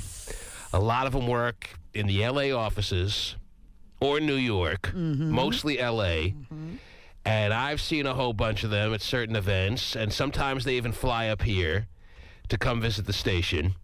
And every time they do, it's like one hotter after another. They always got style. They always, just being in L.A. and New York, you're always going to be one notch above as far as the fashion trends. Absolutely. You're always going to be inspired to keep yourself in as good a shape as possible if you're going to live in L.A. or New York, especially L.A. Yeah.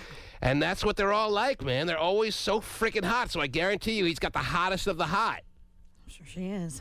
Man, talk about plugola. Usher is certainly getting his money's worth. I thought that was illegal, no? With his record label assistant. Well, you took the RBI test.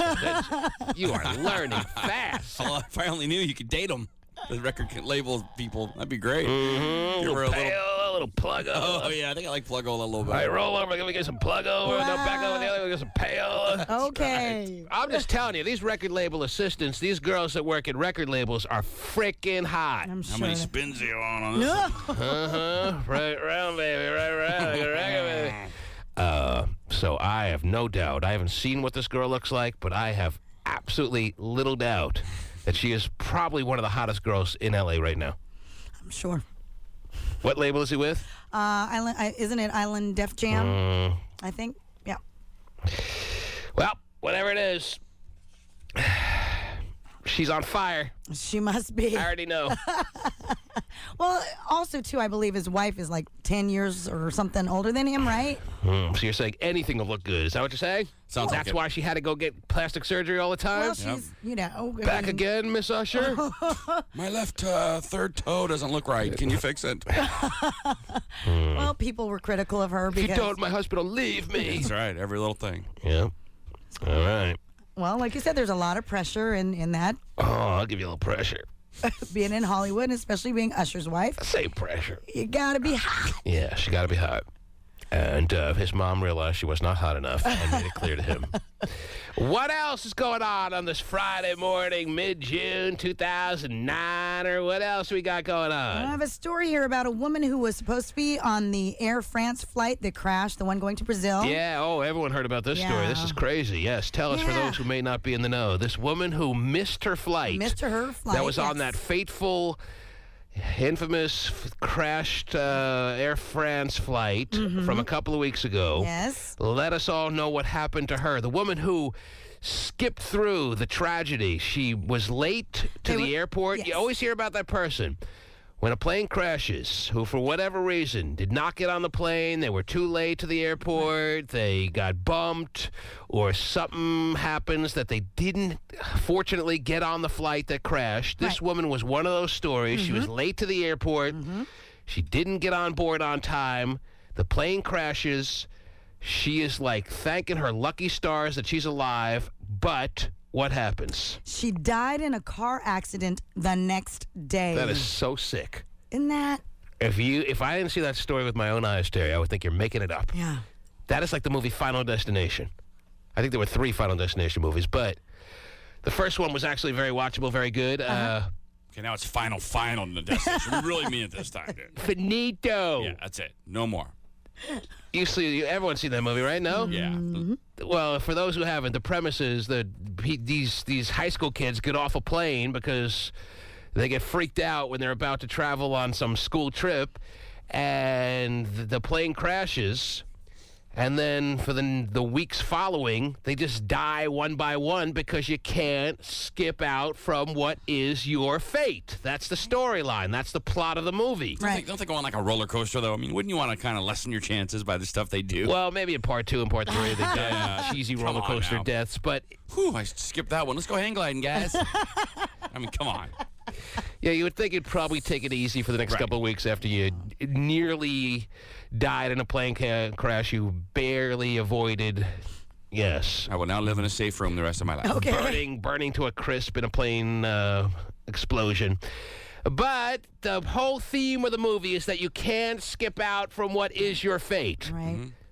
But there have been many stories of people in the past who have, when a plane crashes, been able to tell how they missed the flight and survived and are still living today. This is like right in line with that whole Final Destination storyline. Very scary. This woman is late to the airport, doesn't get on the flight, plane crashes, thank the Lord, and all of a sudden she dies the next day in a car accident. That's crazy. I know. Unbelievable. And Man. when the Grim Reaper wants you, he wants you, man. He's kind of slow, but he'll eventually get you. It's like they were doing roll call in heaven. What was her name? Her name was, where is it? Johanna Gantler. All right. They're doing roll call at the pearly gates, and St. Peter's like, Jack, yes, present. Yeah, present. Joanna Gantler? Joanna Gantler? What happened to Joanna Gantler? Where is she? Do I have to go down there and get her myself? Yes, sir. And he did. do, and he did. There was a problem. She didn't get to the airport on time. Do I have to go down there and get Joanna Gantler myself? I'll do it. Well, St. Peter doesn't sound like a very nice boss. No, he doesn't. Well, St. Peter expects everything to go according to plan. Look, I meticulously made this plane go down. I put the people on it I wanted. Come on. It's almost like that. Yeah, it's almost freaky scary like that. I'm making I know. light of this, But it is eerie. It makes you wonder about the whole theory of when your number is up, you go. Yep. No say in the matter. Right. Man. Joanna Gantler! Not here. Oh, here she comes running down the hall. She's late. She's late. Bagel in one hand, books in the other. She's coming. It's not my fault. My alarm did not go off. Man. It's crazy. And the next day, oh, here you are. Yeah, thanks for getting here. Mm-hmm. Sorry to inconvenience you. Now we can open the gates here. These people have been waiting. Everyone's for a while. been waiting. What is this? The Cinerama? Star Wars? Come on. Man, what a story. Yeah, unbelievable. Well, actually, I think her husband was in the car. Yeah. He was supposed to be on the same plane. Yep. And he just got seriously injured. Oh, in well, a car never mind accident. then. Forget everything he said.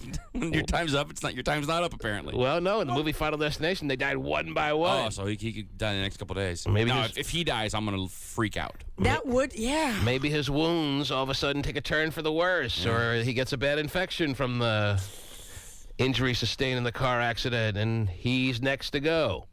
Wheel him We'll have to out. keep tabs on him. Yeah, Wheel no him out in the kidding. wheelchair and he gets hit by a bus on accident or something out His of the name is hospital. Kurt. Kurt. Well, Kurt, the world is watching. Man. The future thoughts of a lot of potential theories that people have about death are going to be riding on Kurt. I'd probably avoid rock climbing or cliff diving or anything at this point, Kurt. I was skydiving. Okay, well, it is a Friday morning, and if anyone wants to get on the phone lines to talk about Joanna Gantler or anything else that may be on your mind for this last weekend of spring 2009, because next weekend is summertime. Officially? We've had certainly some serious summer weather, but not officially summer yet. We are not quite ready for the summer as far as the calendar is concerned, but this is it as far as the last weekend of spring. So if you'd like to get a call in, now's the time. 206-421-9393. That's 206-421-9393. Michael, you're on the air. Michael, yes? Me. Am I on the air? Well, if you're Michael, then yes, that's you. That is me. I would just like to put a little message out there for somebody, if you don't mind. All right. Oh, jeez. All right, Chris, if you're listening, and I know you are, leave my man alone. I know what you're doing. You need to stop calling him right now. You need to stop all of this. It's not funny anymore. He's like a psycho. Okay, there you go. The message is clear. Whoever Chris is has heard to leave Michael's man alone. Okay. Or if you just want to make this Friday morning a gay sounding board, now's the time. 206-421-9393. We are your bulletin board for threats. No way, that's our Chris, is it? Oh, gay phone operator? I don't think so. He didn't say gay phone operator. He just said Chris. There are a lot of Chris's out there. There are a lot of gay Chris's. 206-421-9393. Anything you want to say? I'm going to try to run through as many calls as quick as we can. That's why I moved on from Michael real quick, and then he was a little creepy. Simone. Simone, you're on the air. Hi there. Hi, Simone. Hey, this plane crash reminded me a lot of the TV show Lost before this thing even happened. Oh, yeah, they're kind of having similar storylines on Lost, too, about, your destiny, your fate. Well, the plane crash was almost identical, the way it broke in the air, and, they have a fake plane at the bottom of the ocean that was eerily similar. They did finally find the Air France plane, right? and Because bodies, for days they had no idea where the hell it was. Right. But they found the bodies and they found the wreckage and stuff Part now? of them, yeah, part of it. 'Cause Still they- looking for the black boxes and stuff. They first thought they found a plane or debris from a plane, but it turned out to not be the plane. Right. Now they got the right plane. Right, and then they found the bodies, and they, Mhm. And they found a suitcase with a ticket for the flight in it. Yes. Floating in the ocean. That's pretty hardcore evidence, yes. Mm-hmm. No, probably not, dude. Keep looking. So I don't watch Lost. I wish I did, but on Lost they're doing similar stuff or what? Well, not only is the plane crash extremely similar, it was creepy because you feel like you've seen it already, actually, in live action, but there's a whole season where it's about course correction. So this guy sees the future, knows this other guy, Charlie, is supposed to die. Right. And keeps trying to save him, but eventually he can't because it's... Right, you can try to fight as long as you want, but eventually the Well, Grim there's- Reaper's going to get you. There's life imitating art again. Mm-hmm. You all should be watching Lost. I wish I was, to be honest, but I feel like I'm too late to the party. There are too many shows right now that I feel like I should be watching, but I missed the boat on them. And I wish I was watching The Office after all these years. Someday I'll sit down with a bunch of box sets and watch all the seasons I missed and all the laughs that I have coming to me from The Office. And 30 Rock. 30 Rock. 30 Rock and 24? Lost. Well, I've seen a couple of seasons of 24, but not this season. Yeah. One of these days, a box the set will next come out season with all the is the last- seasons. Last season of Lost. So once it's over, you can just sit down and geek it out for. Yeah, right. Because Lost is done in like 2 seasons, so you can just get the box set of all the seasons. Thank you, Simone. 206-421-9393. Keisha, you're on the air. Hi. Hi, Keisha. Hello? Yes, you're on the air. What can we do for you? Okay, I have a couple questions about my marriage, whether I should get a divorce or stay with my husband. Oh, she's going to put the fate of her marriage in our hands. A couple of questions. How long you been married, Keisha? We've been married for almost 3 years. And you think that much of us, that whatever we tell you to do, you're going to do, or you're just trying to get a little steerage? What are we talking about here? You're going to be pushed one way or the other by us, or are we going to be the end result of whatever decision you make? No, just kind of like advice, because he thinks that I'm totally wrong about everything, and I'm just jumping off the deep end, and I haven't given it time. And I'm basically done. But my mom keeps kind of telling me that I haven't been married long enough to get a divorce, so I'm like, should I stay, should I leave? So your mom is telling you, be a trooper, stick it out longer, and then if you still feel the same way, and what's your mom's timeline on how much time you have to put into trying to make a marriage work before you can finally throw in the towel? She didn't give me a time. She just said that it's too early. It's too early. You ain't it's there not long yet. enough. 3 years is not enough time to throw in the towel. Yeah. All right. Well, what's the problem with you and your husband? Okay. Well, he's been to Iraq, and before he left to go to Iraq, he was talking to all his exes and women off the internet and saying all this stuff that he wanted to do with them. But he claims he never had sex with them. He never actually met up with them. Well, this particular, like the last time, a girl that he talked to was from his past when we first started dating. And we separated, and even though we were separated, he went and took her on a vacation to California for a whole week and claims he didn't sleep with her. Of course not. Yeah. Yeah. And all the other girls that he's hitting up on the internet, they all make it clear that they are giving him full reign to their full-on puss, and he just then says, well, I got what I wanted. I just wanted them to say they would, but I didn't really want to after all. There is a possibility that men get something out of that. They want the thrill of the hunt. I love it. The thrill of the hunt, the thrill of getting clearance to have full reign on the puss terrier and then actually not going ahead and doing it. I mean, the chances are remote that once you get the word from whoever you've been hunting down that, yeah, you can have me, that you wouldn't actually act upon it. But not as remote as you think. There's an outside chance. Because if you're married, you don't want to. A whole bunch of stuff. There's a feel whole guilty. bunch of stuff. And not only that. When you're married, you just want to know that you can still get other ass. I agree with that. And completely. then when you find out you can, you just need verification that you still can. When you find out, oh, well, I absolutely still can because here she is with her email saying, meet me here, you don't actually show up because you don't want to. You're easy.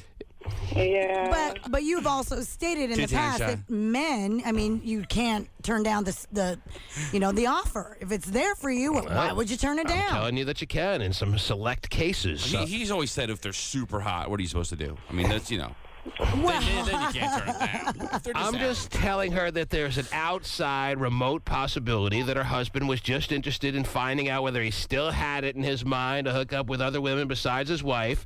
And once after the flirtation online was done and he was very satisfied in his mind that she was ready to go with him and meet him and never tell his wife like she promised she wouldn't do, he actually didn't act upon it. But he took a went to California with. She was an old friend. Yeah, that one I have no answers for. Yeah, I think I would have been out on that. A week they went on a he trip busted for a her week. ass wide open. There's no doubt about that. But the others is what I was speaking about. How do you let your husband go away for a week with another woman and not leave him right there on the spot? No, we were separated. Okay, he's in the military. He moved to the barracks, and I was staying at my house. This girl wasn't from the internet. Well, it She doesn't was a sound friend. like you guys have had much of a marriage anyway. No. So what are you worried about letting the marriage fall apart? The marriage was never intact. No. I mean, yeah, you got a couple of screaming kids in the background. I feel sorry for them, but it doesn't sound like you ever had much of a marriage. Did you? I don't know. That's what I'm calling to find out. Did you ever really have a? Did you ever? I really haven't married. To me, I kind of did, but it's like I don't know. I did all the stuff that I was supposed to do in a marriage, and that's what I'm saying. Like, you pulled your weight, okay, and a lot of it. All right. And so, was there ever a time? I'm asking you point blank. Was there ever a time that you feel like your marriage was as good as you wanted it to be? not necessarily because of other women. You never had a dream marriage. You never had a happy marriage. No, this is my first marriage. I'm 24. All right, but inside of this first marriage, was there ever a moment, even a passing, fleeting, glimmering moment, where you thought to yourself, wow, I love being married to this guy, my marriage is great? Was there ever a second like that? Yeah. There was? A second? Mm-hmm. Was there 2 seconds? Was there 3 seconds? No, probably more like 1 or 2. One or two seconds. So really you never had that strong of a marriage? No. All right, so maybe you just got married too young, and yeah, I know there are kids. Are the kids his or what? Yeah, they're his. Uh-huh. Well, you might, as your mom says, and mother knows best, want to fight for whatever kind of semblance of a marriage you still actually have left. You might want to fight for it on behalf of the best interest of your kids. And if it's just a futile cause and going nowhere and just wasting time, then you'll know when the time is right to throw in the towel. If that time is now, well, then you got to cut your losses at some point. If your marriage is just a joke... Well, it isn't a joke to me, but the first time he deployed... If it's a joke to him, that makes it a joke. Yep. A marriage... Well, you're a guy, so that's why I'm getting your opinion. If a marriage is a joke to either of the two parties, then the marriage overall is a joke. Okay. Is the marriage a joke to him? No, he says, like, when I say I'm going to leave him and all this other stuff, he gets it right then. Well, ask him that question. Ask him that question. Say, is our marriage just a joke, yes or no? And see what he says.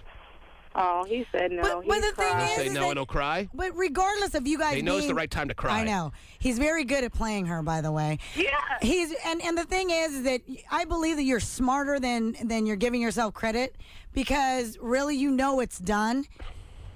I still think it's... But the thing is... I agree with her mom. Fight a little longer. He took a girl down to California. They were separated. It doesn't matter. They're still married. Are you interested in any other men right now? Do you have any urges for any other schlong or no? Actually, I do now because of all the stuff that he's putting me through. No, he forced you into it, of course. He drove you to this. I can't believe I'm screwing this random guy. It's his fault. We haven't messed around yet. I'm still married. Like, I pulled my weight. But the first time he was deployed, like, I was there. I was by his side for him, his family, and everything. Well, while he was deployed, he didn't tell me. Here's what I want you to do. I want you to tell your husband that you're giving him 6 months to reprove himself. He'll be going to Iraq again. I ain't got 6 months. Well, then you can't blame him for having to go to Iraq. I mean, you can't hold that against him. Well, where'd he go? He went to Iraq. Well, I mean, that's something that he has to do. That can't be held against him. But he doesn't have to fool around while he's in Iraq. Well, he kind of does. No, he doesn't. Like she says, she's holding up her part of the marriage and being committed. After he comes back from Iraq, give him 6 months on U.S. soil to reprove himself, and that is not going to be the biggest waste of time. Give him one more benefit of the doubt shot at this marriage. It's your boy Ludacris, man. You can see me live on stage. I'm telling you, the show is going to be off the rip. Oh, my God! I cannot believe it. The hottest outdoor party of the year is here. If you really want to get backstage, listen today, 210 with Shelly Horn. Presented by McDonald's. Florin, you're on the air. Hey, I just wanted to comment on Keisha. If he was doing all that stuff before they got married, she shouldn't even have married him.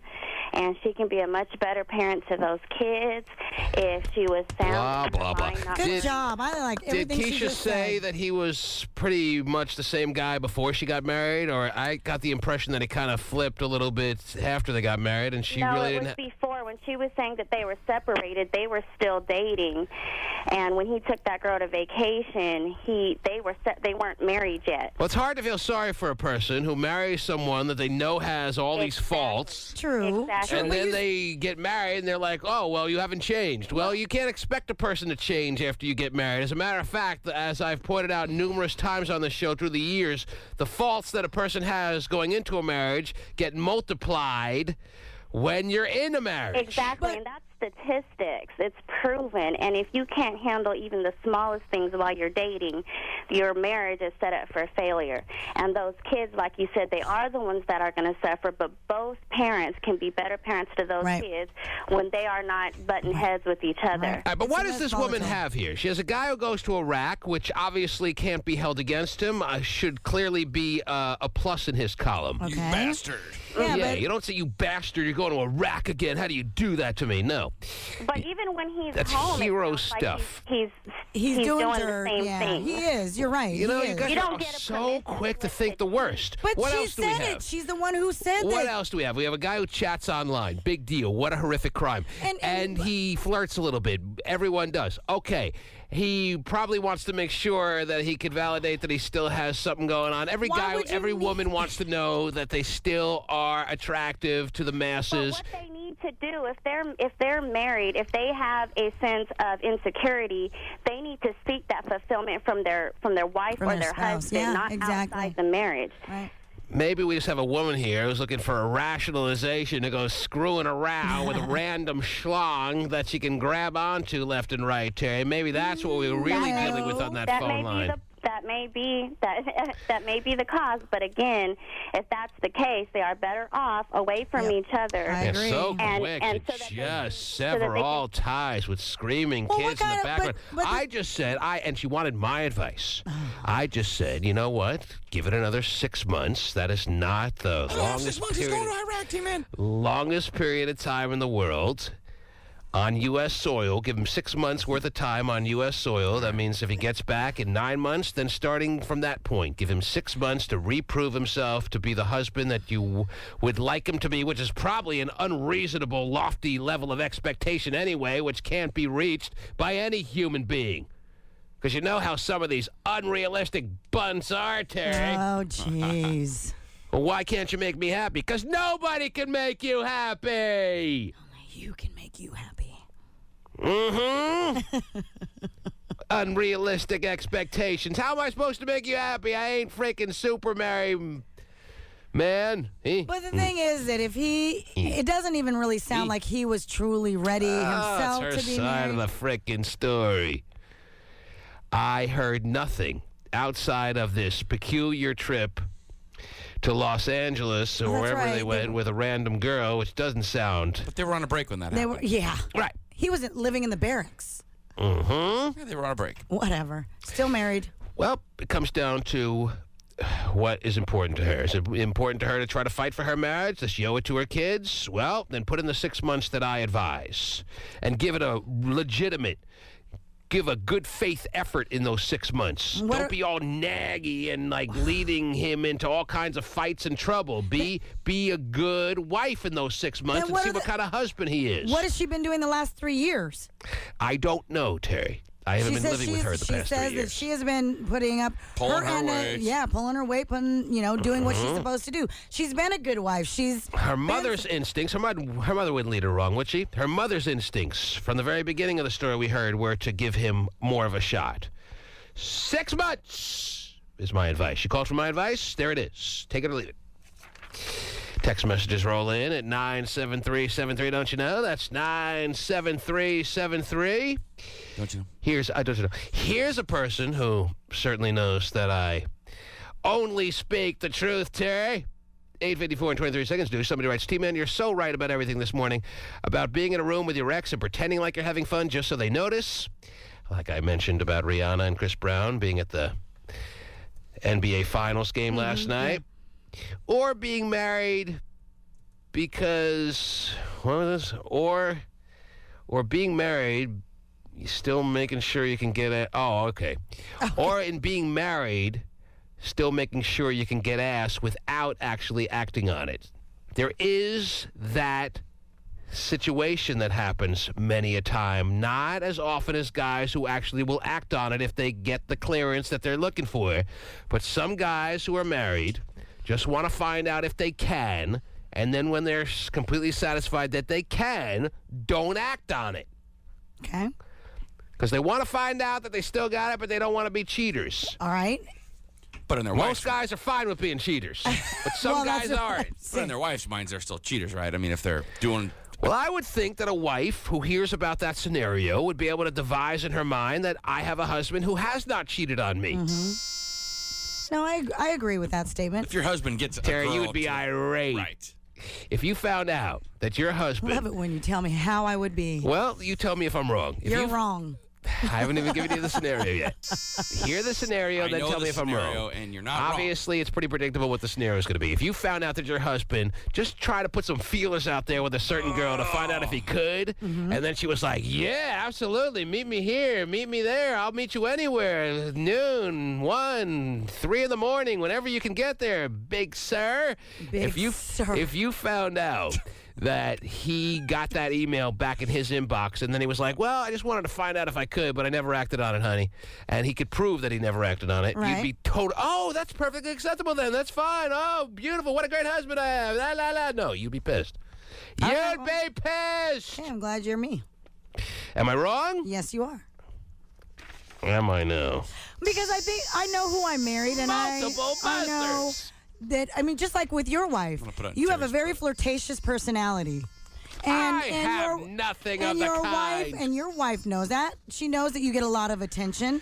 And she's very secure within herself, as I am. And she knows how you are, like I said, what kind of guy you are. You're speaking Greek now. I don't understand what you're saying. But anyway. So you're okay with it? Is this the Thank you. lie a second portion of the program? Is that where we're at right now? No. I think so. Because I don't think anything out of your mouth in that last diatribe was remotely near any truthful bullseye that we could have come across. Yes, come across. Anyway, more text messages at 97373. Don't you know? At 8:43 and 47 seconds. Somebody writes, what if the plane crashed because she was supposed to be on it and die, and all the other people on board died for no reason now? Come on now. Sign Romeo B.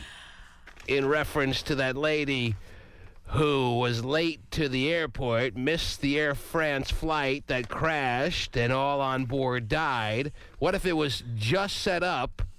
There was 220 innocent passengers that were just in the wrong place at the wrong time because St. Peter really wanted that particular lady, and all those commuters on that plane died for no reason. She was supposed to be on board. That's what Romeo B has come up with in his mind. Very creative and active minds out there in our audience. I want to give Romeo a little. You are really into that today. It's Friday. I want to buzz everybody. Yeah, you do. I think, it could be when you realize that the battery's on its last legs and you're just trying to get it over with already. Yeah, it's like too painful to sit and listen to it struggle, so you just want to end it. Just keep using it. But I think the batteries sound pretty good now. Oh. Well, then maybe that's not the case then. I thought maybe you were over buzzing this morning because you realized the battery was on its last leg. I'm over buzzed. Oh. That's one thing. 8:27 and 35 seconds to do. Somebody writes, if you give me backstage tickets, T-Man, I'll bring a dirty slut for you, Chew for Scott, Callie Perp for Pasty, and a long black schlong for Terry. Wow. Oh, yeah. This person certainly knows what is on the top of our favorites list. No kidding. They couldn't have nailed it any more on point than that. That's scary. A dirty slut for T-Man. Chew for Hot Shot. And I'm sure he'd like to dabble in the dirty slut. I don't know. I think I'd rather have Chew. Callie Perp for Pasty. He'll take some of that too, Hot Shot will. And a long black schlong for Terry B. Free. Yeah, I'll take some of that too. Okay. Yeah, all four sounds pretty good. All at the same time. What a hell of a night. That would be. Raven. Is your name Raven? Yes, it is. What can I do for you? What can I do for you, Raven? You're on the air. That's so Raven.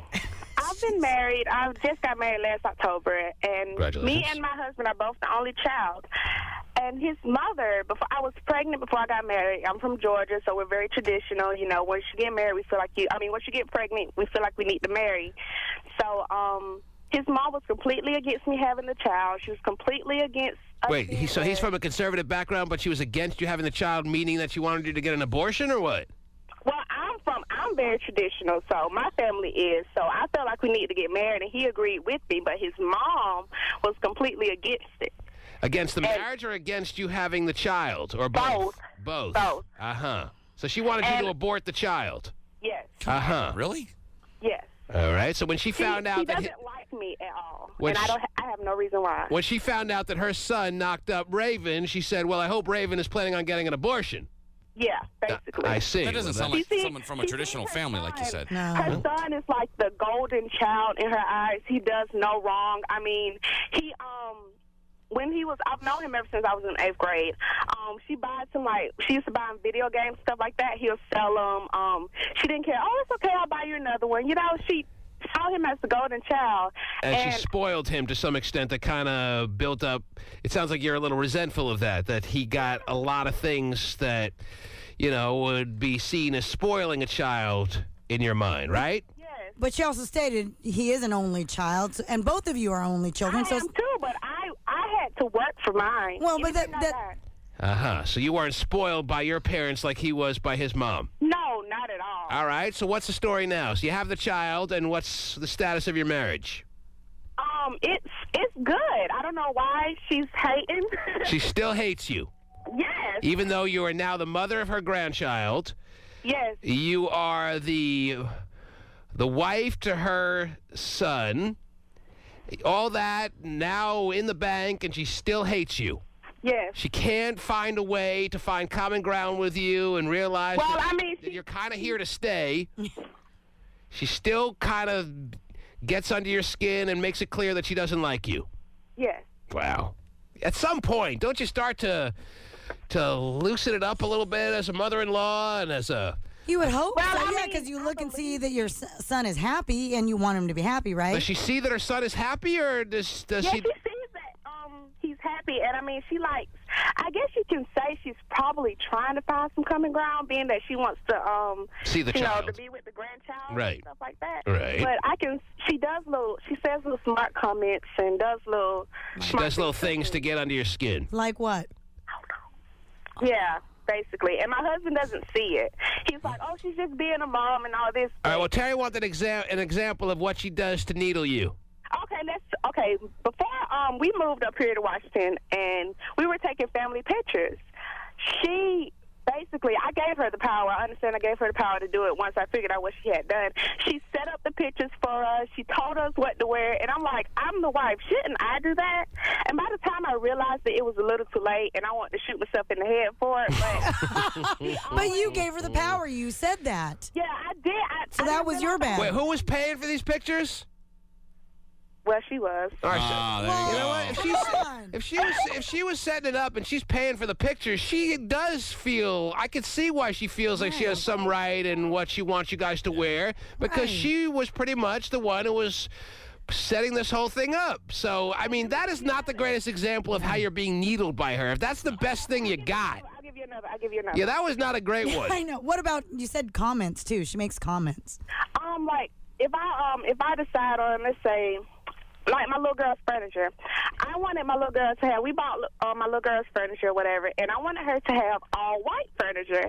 And I mean, it's like I was paying for that. But this angelic looking bedroom situation, yeah. Mm-hmm. She was, oh my goodness, she was against the white furniture. I don't think you should do that. This, and that. And she's always.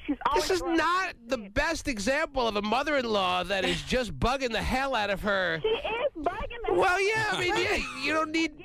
Every little decision I try to make, she always finds something wrong with it, and always tries to make me do something but you were making else. it like this woman has got it out for you. This woman disrespects you. She's got an opinion on furniture. She wants you to wear certain things when she's paying for the pictures. I actually almost take her side in both these things. Are you serious? Well, I mean, she doesn't get the right to have the final word on the furniture that's yours, but she could certainly state her opinion. But because she has to say her opinion about every little thing. That's what mother-in-laws do. That is so true. That is so true. You're being a little unrealistic on what you expect from. You want a mute? You want a robot mother-in-law that just. I don't want a robot, but I want somebody who's more supportive than against everything I do. It's not supportive that she suggested maybe you go with some other color besides white in the kid's bedroom? A lot of people that would love the support of mother-in-law buying him The fact stuff. that she even cares. Wait a minute. Was she paying for the furniture that she had an opinion on? No. Just the pictures. Pictures are The expensive. pictures. family Those photos. pictures, she had a they right to put out there what she hoped that you would wear, the pictures that she was paying for. And maybe, and her thought maybe with the white furniture is, the little one, it's going to get dirty quick. Hey, I'm waiting to hear you give me a good example of how this mother-in-law's got it out for you. This is not anything close. No, it's too late now. I'm not listening to number 3. Sounds like you she's got a to little lighten up a little bit. You got to be a little easier on you got to be a little easier on your husband's mom. And it sounds like you being an only child, you're so used to getting your own way that you don't. She doesn't even see it. She doesn't see it. I want it this way, and this way it's going to be. And someone even has an opinion and you get angry. Yeah. A person's entitled to throw their opinion your way. I mean, you do get a lot of final word on these things. I guess you can. I understand that. I'm like. You better I hate soften her up. because when I tried to marry him, I'm a cry on radio. When I first tried to marry him, like she cut his phone off. We were supposed to the day before because we got married in the courthouse. Yeah. And she cut his phone off, so I couldn't call him, and he had to contact me through MySpace. Mm-hmm.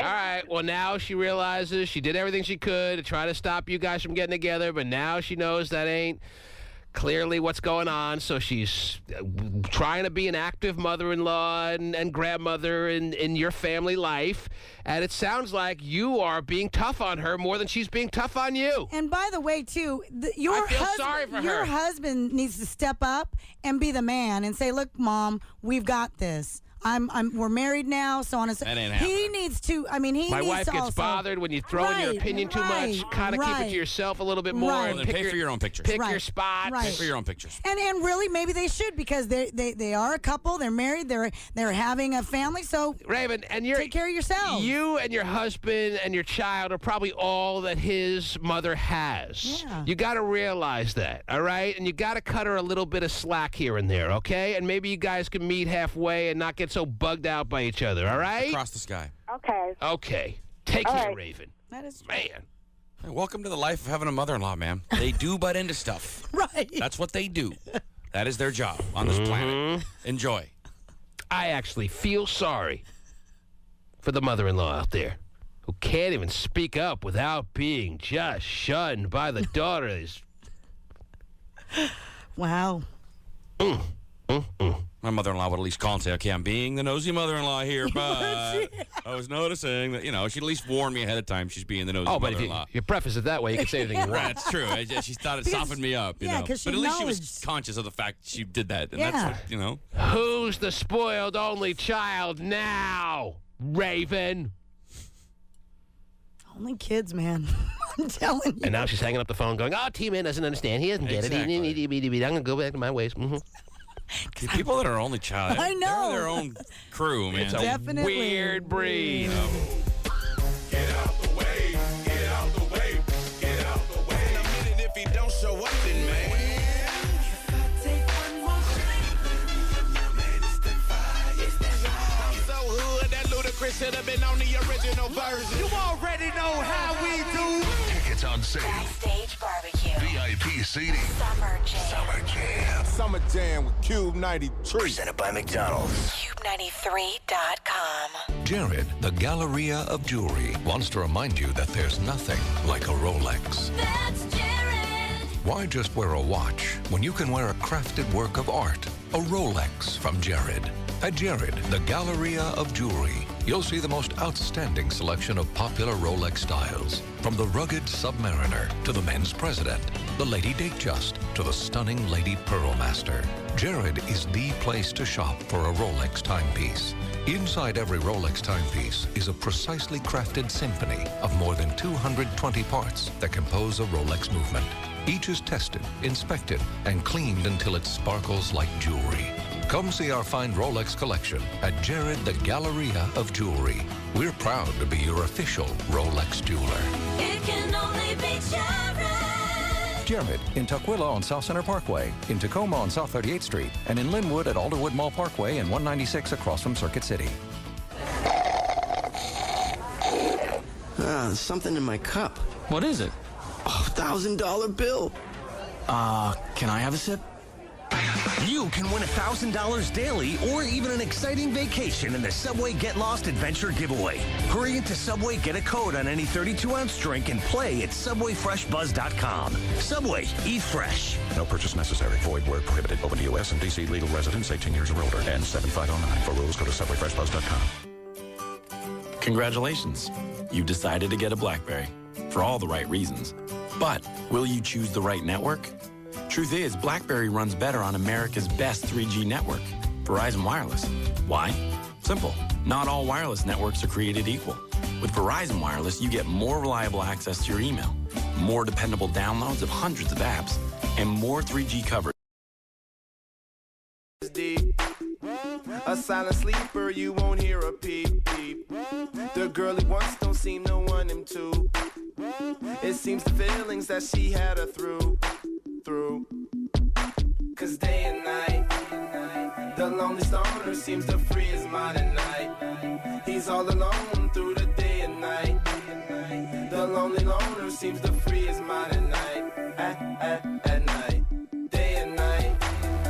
The lonely stoner seems to free his mind at night. He's all alone, some things will never change. The lonely loner seems to free his mind at night. At night. Slow-mo. When the tempo slows up and creates that new. He seems alive though he is feeling blue. The sun is shining, man, he's super cool. The lonely nights, they fade away, he slips into his white Nikes. He smokes a clip and then he's on the way. To free his mind and search her, to free his mind and search her, to free his mind and search her. Day and night, the lonely stoner seems to free his mind at night. He's all alone through the day and night. The lonely loner seems to free his mind at night. At night, day and night. The lonely stoner seems to free his mind at night. He's all alone, some things will never change. The lonely loner seems to free his mind at night. At night. Go, Angela. Angela, baby. Angela, baby. Yeah. What's up? Close my window. What? Close your window. You can deal with the smell for a little bit. Come on, talk to us. What's up? I cannot believe that you would say, give him 6 more months in the U.S. After 3 years, he is not going to do anything different. If my husband said, if you be good for 6 months, I'll give you a flat screen. Oh, please. He hasn't done... If I had heard for sure that he had done all these violations that she thinks he may have done, then I would say absolutely cut your losses. We haven't heard of anything that she necessarily is clear of as far as an infraction that he committed. She only has speculation of flirting online and stuff like that. But even though... Yes. And the what? Even the trip, even though he was living in the barracks... that trip to me makes no sense. I don't know about...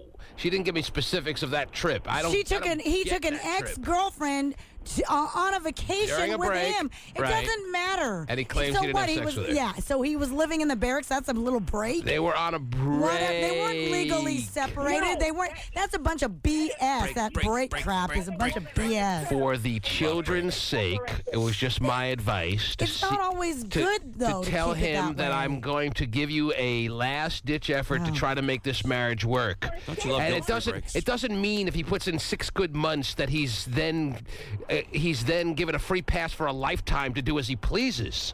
You give him 6 months to just see if the relationship is salvageable. If it is, you continue on with caution. But they've already gone through hell and high water in 3 years. You want to chuck in the towel now? Then throw in your towel. Oh, my God. I'm throwing. I also agree with her mom that she should not give up so quickly, but it sounds like she's already got 1 foot out the door. All right. But I do think that maybe she should. I'm not telling her not to have 1 foot out the door. I'm saying keep the other foot in for 6 more months while he's on U.S. soil. End of story. Stephanie, you're on the air. Okay, so I was with my baby's dad. We got met. Well, I've been with him since I was 15 until like 24. It starts out with little stuff, and they make you feel bad for them and cry. It it's not worth it. I had 9 years involved in the relationship when I Listen, just because it didn't work out for you doesn't mean that everybody who's in a similar situation is going to have the same result that yours unfortunately had, all right? Don't drag everyone down into your miserable cesspool, okay, Stephanie? Honey, it's not a miserable cesspool. I'm love a when you call me very honey. happy person. Yeah, Now that whatever. I've Keep left telling him. yourself that. Mm-hmm. It's sad when there's kids involved, seriously. Because it's unhealthy. You rue the day you were born, you know Totally it. unhealthy. Yeah, well, I spent 9 long years, and I should have been out at 3. Should have been out of 3. All right, well, I'm not saying she should spend 6 more years. I'm saying she should give him a 6-month window of opportunity to try to put his best foot forward. And after that 6 months is over, it's not like he can go, phew, okay, I can take that foot back and be an asshole again. No. Let him have a chance. Not only for the fact that you are still in love with this guy's sake, but for the children's sake that you have with him, the two. I always think it's worth the fight to try to fight for a 2-parent home for as long as you can. And then when it absolutely looks like it's ridiculous to even try to put an effort up, then cut your losses. I mean, I've always thought the children were our future. Mm-hmm. So I would agree with you. I think you're onto something there. Is that right? Maybe you want to keep going with that for a second? I want to teach them well. Let them lead the way, you know? That's what someone told me that once. That sounds pretty profound. Well, don't stop now. Oh, maybe show them all the beauty that's left inside. That they possess inside. Oh, sorry. I They don't know. possess inside. I'm good for about 2 lines. Maybe we should give them a sense of pride to make it easier. Okay, well, it's probably not the worst Let idea. the children's laughter Uh-huh. remind us how it used to be. Okay. Because I decided long ago To do what? to change my hair in every video. Okay. That's the way I used to sing for Whitney. Oh, really? Yeah, because every video of it, Whitney had a different hairstyle. Yeah, It was she beautiful. did. Anyway, ladies and gentlemen, earlier this morning, you may or may not have heard that Who won tickets backstage and to Summer Jam altogether at 8:10 a.m. Well, there are another deuce coming your way at 2:10. 2:10. No, not that kind of deuce. Oh, I'm sorry. Teach him well and let him lead the way, yeah. Oh, yeah, there he goes again. And then at 4:10, you got Eric J. Flowers, who's going to, with his fuzzy sidekick there, Dirty Harry, the sidekick to the stars. He and his friend Eric are going to be giving away more backstage passes. Eddie Francis at 8:10 is going to keep the ball rolling. And by the time we get back on Monday, there'll be more people backstage than even at this moment right now. It just keeps on going. There's plenty of spots left. There may be 2 for you. So don't stop listening. Shelly Hart is coming up with the midday show at, well, she's right outside the door right now. Yeah, knocking. Scratching to get in. I want to name that scratching on. One crate on top of another because you know how she does that old school thing. Oh, yeah. She still believes in vinyl. Just She doesn't believe the children are the future. No. No, she thinks, what's his name who does Stroking? Oh, it would have been great if I could remember. God, I don't think anyone knows who does that song. You know it? Stroke it. Anyway, she thinks he's the future. No one knows who does that song. But it's requested every day. Still, really? Yes. Well, I've noticed even Shelly has changed the old school lunch, and now you hear songs like, I don't know, what did I hear recently? That one, yeah. I've heard a lot of stuff from just like the past 5 years making the old school lunch, which always makes you feel young. It's terrific. So anyway. Oh, by the way, Mark Morrison of Old School Lunch fame just got arrested. Did he really? Yep. Again? For beating up somebody. Wow. It was good to be Mark Morrison for a second there, wasn't For it? a second. Yeah, Tony Rich laughing his ass off. Oh, I know. Facey got the name for it. Oh, Clarence Carter, by the way. Right. Thank you, Pasty. Shelly Hart coming up next. Have a great weekend. It's your boy Ludacris, man. You can see me live on stage. I'm telling you, the show's gonna be off the rip. Oh my God! I cannot believe it.